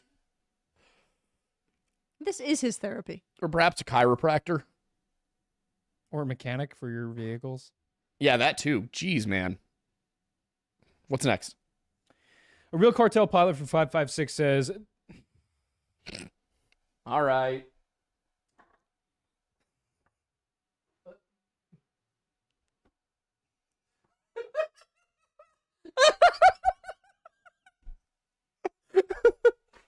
You want to read that aloud?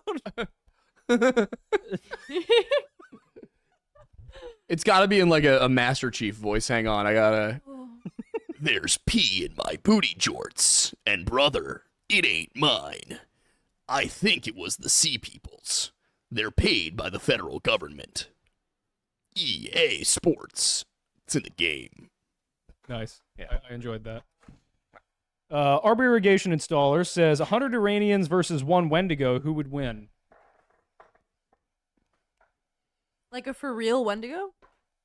Sorry, hang on. I'm trying to. I don't know. Are we talking about modern Iranians, like the Islamic Republican Guard Corps, or like the Persians? Both. Persians can take a Wendigo. IRGC is going to learn some things about their bodies. What? This is... Sorry. I'm amazed. Sorry. I was going to say this is going off the rails, but there were no rails to start with, were there? Maybe the rails... There were the plans friends of a we made rail. along the way. Okay. The rails of the track of that which were laid by Mr. Renner at the lodge.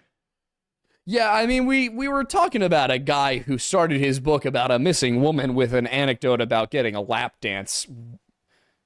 A pantyless lap dance, mind you. This episode was never going to go good places. Well, theoretically it was. And then we read that passage. Yeah, that's fair. Anyway, keeping up right with the vibe, Flannel Femboy for $5 says, "I just want my name read. Love listening to you guys." Well, honestly, so valid. It's certainly a name. Let me tell you that much. Femboy, Flannel Femboy, Flannel Femboy. There you go. Hang on, you're the only one who hasn't said it. Flannel Femboy. We had to give you what you wanted, what you needed. What are you laughing about? What did you say in the chat? Arbor Irrigation Installer says, "Because of y'all, I can't write milk with a straight face." That's so good. Love that. Stress Test says, "Thoughts on Philip Duke of Wharton, the founder of the Hellfire Club, being Grand Master of the Grand Lodge of England?" What does that have to do with Mortimer? Absolutely nothing. We're so about beyond the Hellfire Club at this point. Not that many, actually. British and Irish social clubs known for their libertine and often satirical activities. Wasn't aware that was a thing. Shepard just said there were concepts of a rail. There were concepts. That's what I said. Oh, yeah. I have concepts of a rail. It's beautiful, very polished. Copycat. Copy me. Who was the man we were talking about here? Philip Duke of Wharton, the first Duke of Wharton? the Hellfire Club, Grand Master of the Grand Lodge of England. Was he? This man may not exist. He existed. Huh? If it is not, though they remained married, he never lived again with his wife and followed his natural leanings and plunged into excesses of all kinds. What? Of all kinds, if you know what I mean. Who's... okay. On the 7th or 11th of March, 1719, the Duchess of Wharton gave birth to a son and heir, Thomas.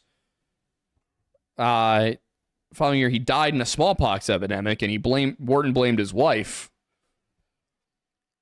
Oh, okay. So basically, his son died of smallpox. He blamed his wife for it, and was a boon companion with the notorious Francis Charteris, dubbed the Rape Master General. Oh. I don't like this anymore. I don't think... I got a little he was Grand Master of the Premier Grand Lodge of England in 1723. Oh, is that why they said it? The lodge? Yeah. Oh, okay. All right. Yeah, this is... Freemasonry thing, yeah. Yeah, wow. That is the first Masonic Grand Lodge. Which is different from the ancient Grand Lodge. English Freemasonry gets really into the weeds with the bureaucracy of it. Really quirky. All right. Yeah, see, by this point, American Freemasonry was doing its own thing. Arbor Irrigation Installer says, shout out to the soldiers and Wendigese deploying overseas. Wendigese? I don't know. I did. Yeah. I mean, yeah. Hopefully they come home soon. Yeah. It's, I mean, from what it's looking like, Trump secured a ceasefire, so. Let's hope it's real. Let's hope. Stop. Let's hope he's real. Hurricane Maddie. I started a conflict and I ended it. It was the fastest conflict. I'm known for doing it fast. Don't go there, folks. Frankly, it's not important who started it, but we'll let's be frankly here. I told him. I said, BB. Listen, I may be losing some support amongst the electorate. I'm gonna need you to lay off.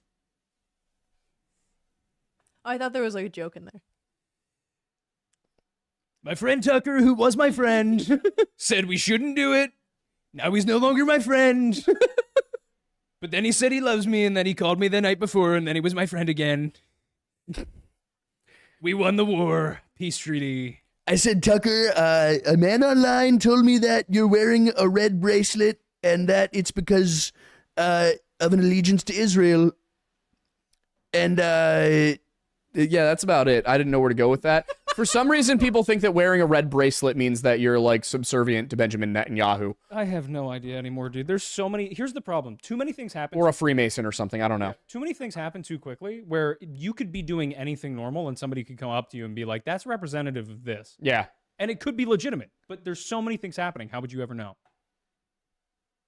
Like, for example, I would read that shirt and think that you might like Rammstein.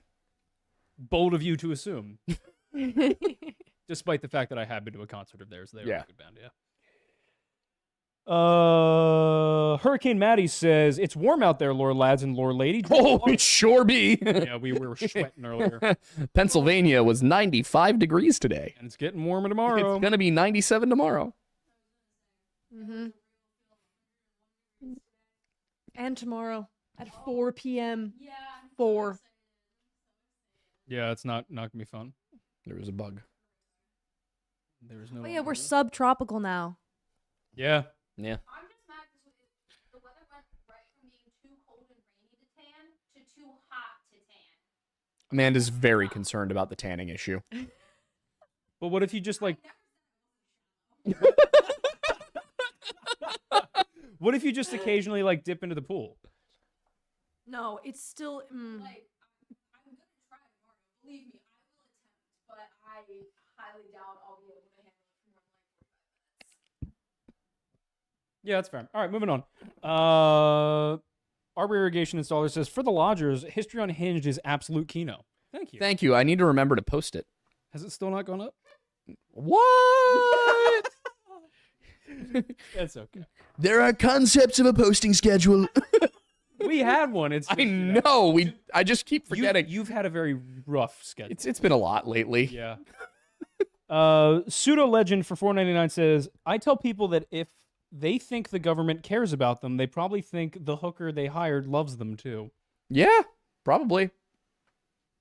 Just remember, politicians only benefit if you are angry. Yeah. And they will keep it that way while telling you that they're going to fix everything.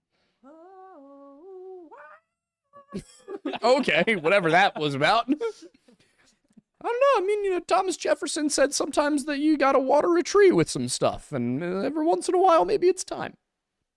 Benjamin Franklin also said beer is God exists. Benjamin Franklin said a lot of things. Yeah.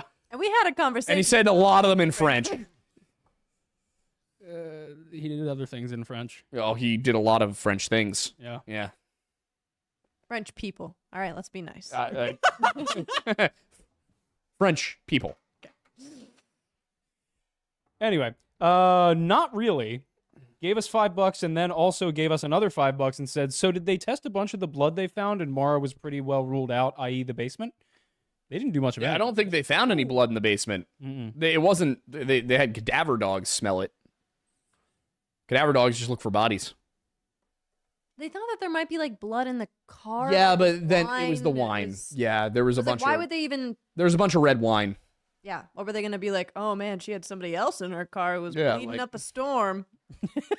Oh man, based on these samples, she was definitely drunk. Yeah. And she was on her period. Yeah, no, I guarantee, 100%. It was probably some sheriff being like, just some emotional young woman, birth control, she's drunk, she's not even dead, she's just missing. Free bleeding. Yeah, like, the youth are degenerates now. Probably like looking at the dad like, this is all your fault. Goes home to like a daughter that hates him and meanwhile divorce papers. Meanwhile, one of his deputies has like a car and like the trunk is open and there's a hand hanging out. Yeah, exactly. Yeah. It was such an obvious cover up of something. Oh, 100%, without question. Miss Maury for $5 said, waiting for the lodge special, our intern went into a random shack in the middle of nowhere and was never seen again, now hiring. We hope that never happens. Hey. She knows too much. If she ever has to leave, we might have to. I mean, I'll go into a shack and check it out, but I want to come back out. Is this a reference to the, oh wait, did we release that episode yet? Yeah, we just did. Went out the other day. Yeah. Yeah, I don't think it was a reference to that, because that girl was found. That's a good point. Yeah, man, I hate when the moon makes me tear off all of my clothes in a field. That's it. Yeah. The sheriff probably thought it was moon magnet. It was the moon. That. I'm still, when I got to the point where somebody suggested moon madness, I was like, okay, this is. Yeah, no, that's the deeper lore segment. Moon madness? Maura Murray, moon madness. Oh, God. That's it. Nobody looked. Deeper lore is we try to convince everybody that David Paulides is actually working for the federal government. He's working for Bigfoot in order. He's working for Bigfoot. Yeah. Yeah, there we go. For Bigfoot. He's trying to acclimate everybody to the idea of Bigfoot so that way they can appear and then take over seamlessly. Oh, yeah. I think that is what most people think I do for a living when I tell them vaguely what Probably, we do. Yeah. I don't know how to feel about that. I'm not that kind of Bigfoot researcher. Anyway, I'm on Feet Finder. What? I love that I just found out that really exists today. Yeah. Like, it makes sense, I guess, but I don't know. Dude, I'm telling you. That's centralized. Be a fun project. If we're gonna be using AI for things, Big Feet Finder. It's just all AI generated Bigfoot. Yeah. Have you seen any of the Yeti Boo stuff? Huh? What?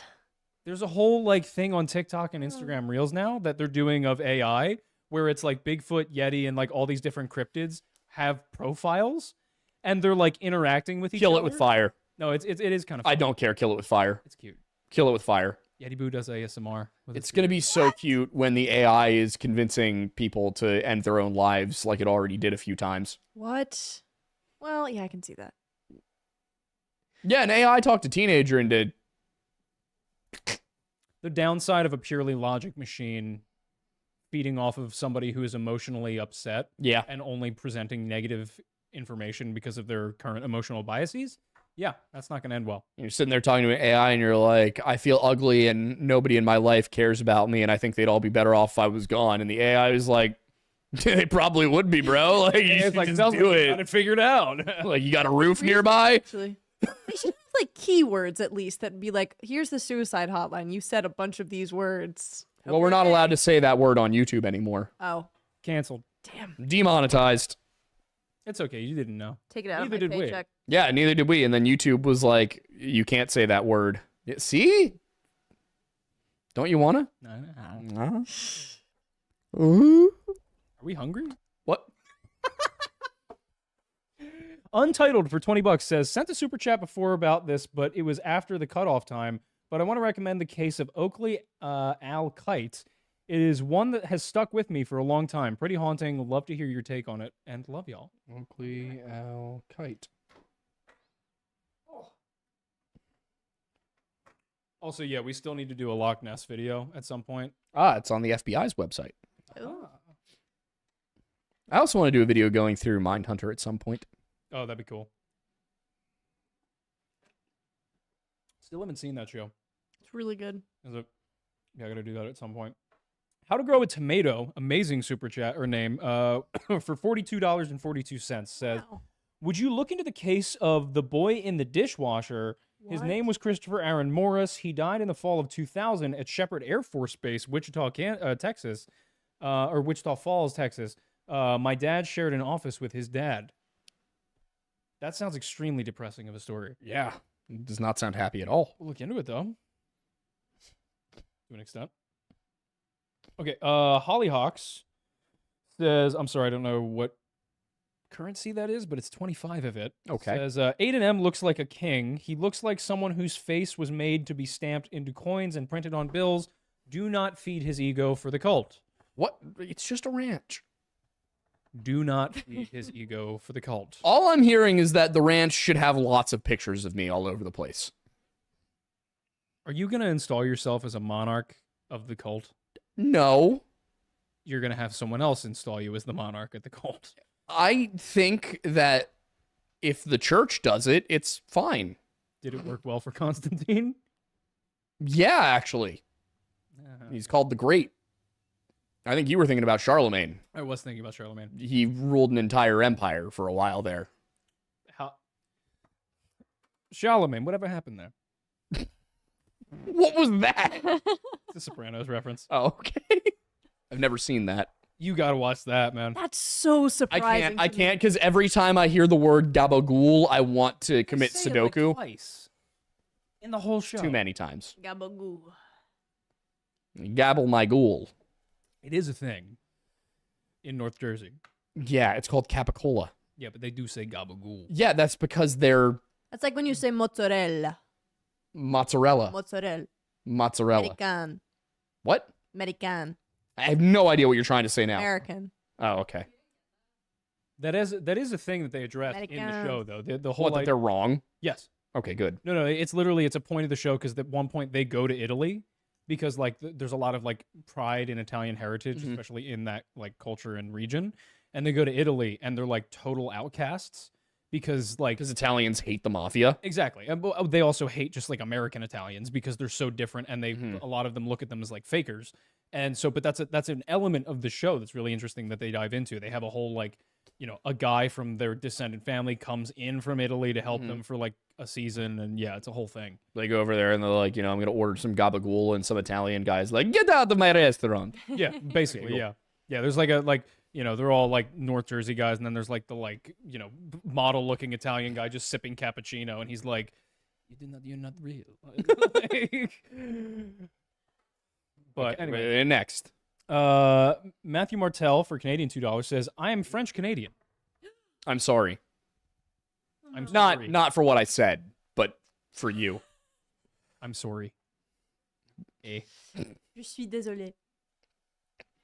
Eh? Pardon. We did not. Did you use the French accent version of me reading those quotes? No. It did not feel right for the context of the video. Also, I would have had to put subtitles. That's fair. We recorded. There was a part where there was a French Canadian sending emails to James Renner, and I read it in a French accent. And then we were like, we should probably also do a not French accent version. Yeah. It was. If you could be racist towards the French, it would have been racist towards the French, I think. Yeah. But you can't be because they're not people. It's more speciesism at that point. Zachariah Roush sent 3 super chats. Says, love the channel, especially the native history Thank you. the native folklore. Would love to see more Thank Lenape. Have you been to the Roasting Ears of Corn Festival in Allentown? No, but I like corn. Yeah, let us know when and where. Yeah, I would love to go to that. Yeah, that and sounds I do really need fun. to do some stuff on the Lenape. Yeah. The Lenape. Lenape. The Lost Hiker for $5 says, "Hey, Aiden's been watching this since original TikToks. Just landed my first IT job. Wish me luck. Good luck. Congratulations. Also, great, perfect name for this channel, honestly. Yeah, The Lost yeah. Hiker. Wow. Phenomenal. Also, new member. Nice. Woo! Guinness77 girl for $10 says, happy belated anniversary. Would you consider looking into the murder of Mary Jane Reed from Oregon, Illinois? Not supernatural, but definitely weird. Love you both. Keep up the awesome work. Thank you. Yeah, he's writing it down right now. Yes, what was it? Mary Jane Reed from Oregon, Illinois. Mary Jane Reed. I think it's funny when towns Confusing. are named after states. Yes. What is that? Oh, I said confusing. Yes. Yes. Shepard's comment. There's a of saying bunch they of were different- concept of a rail. Mary Jane Reed. Oh, really? Is it a disappearance? Yes. Oh, murder. Murder.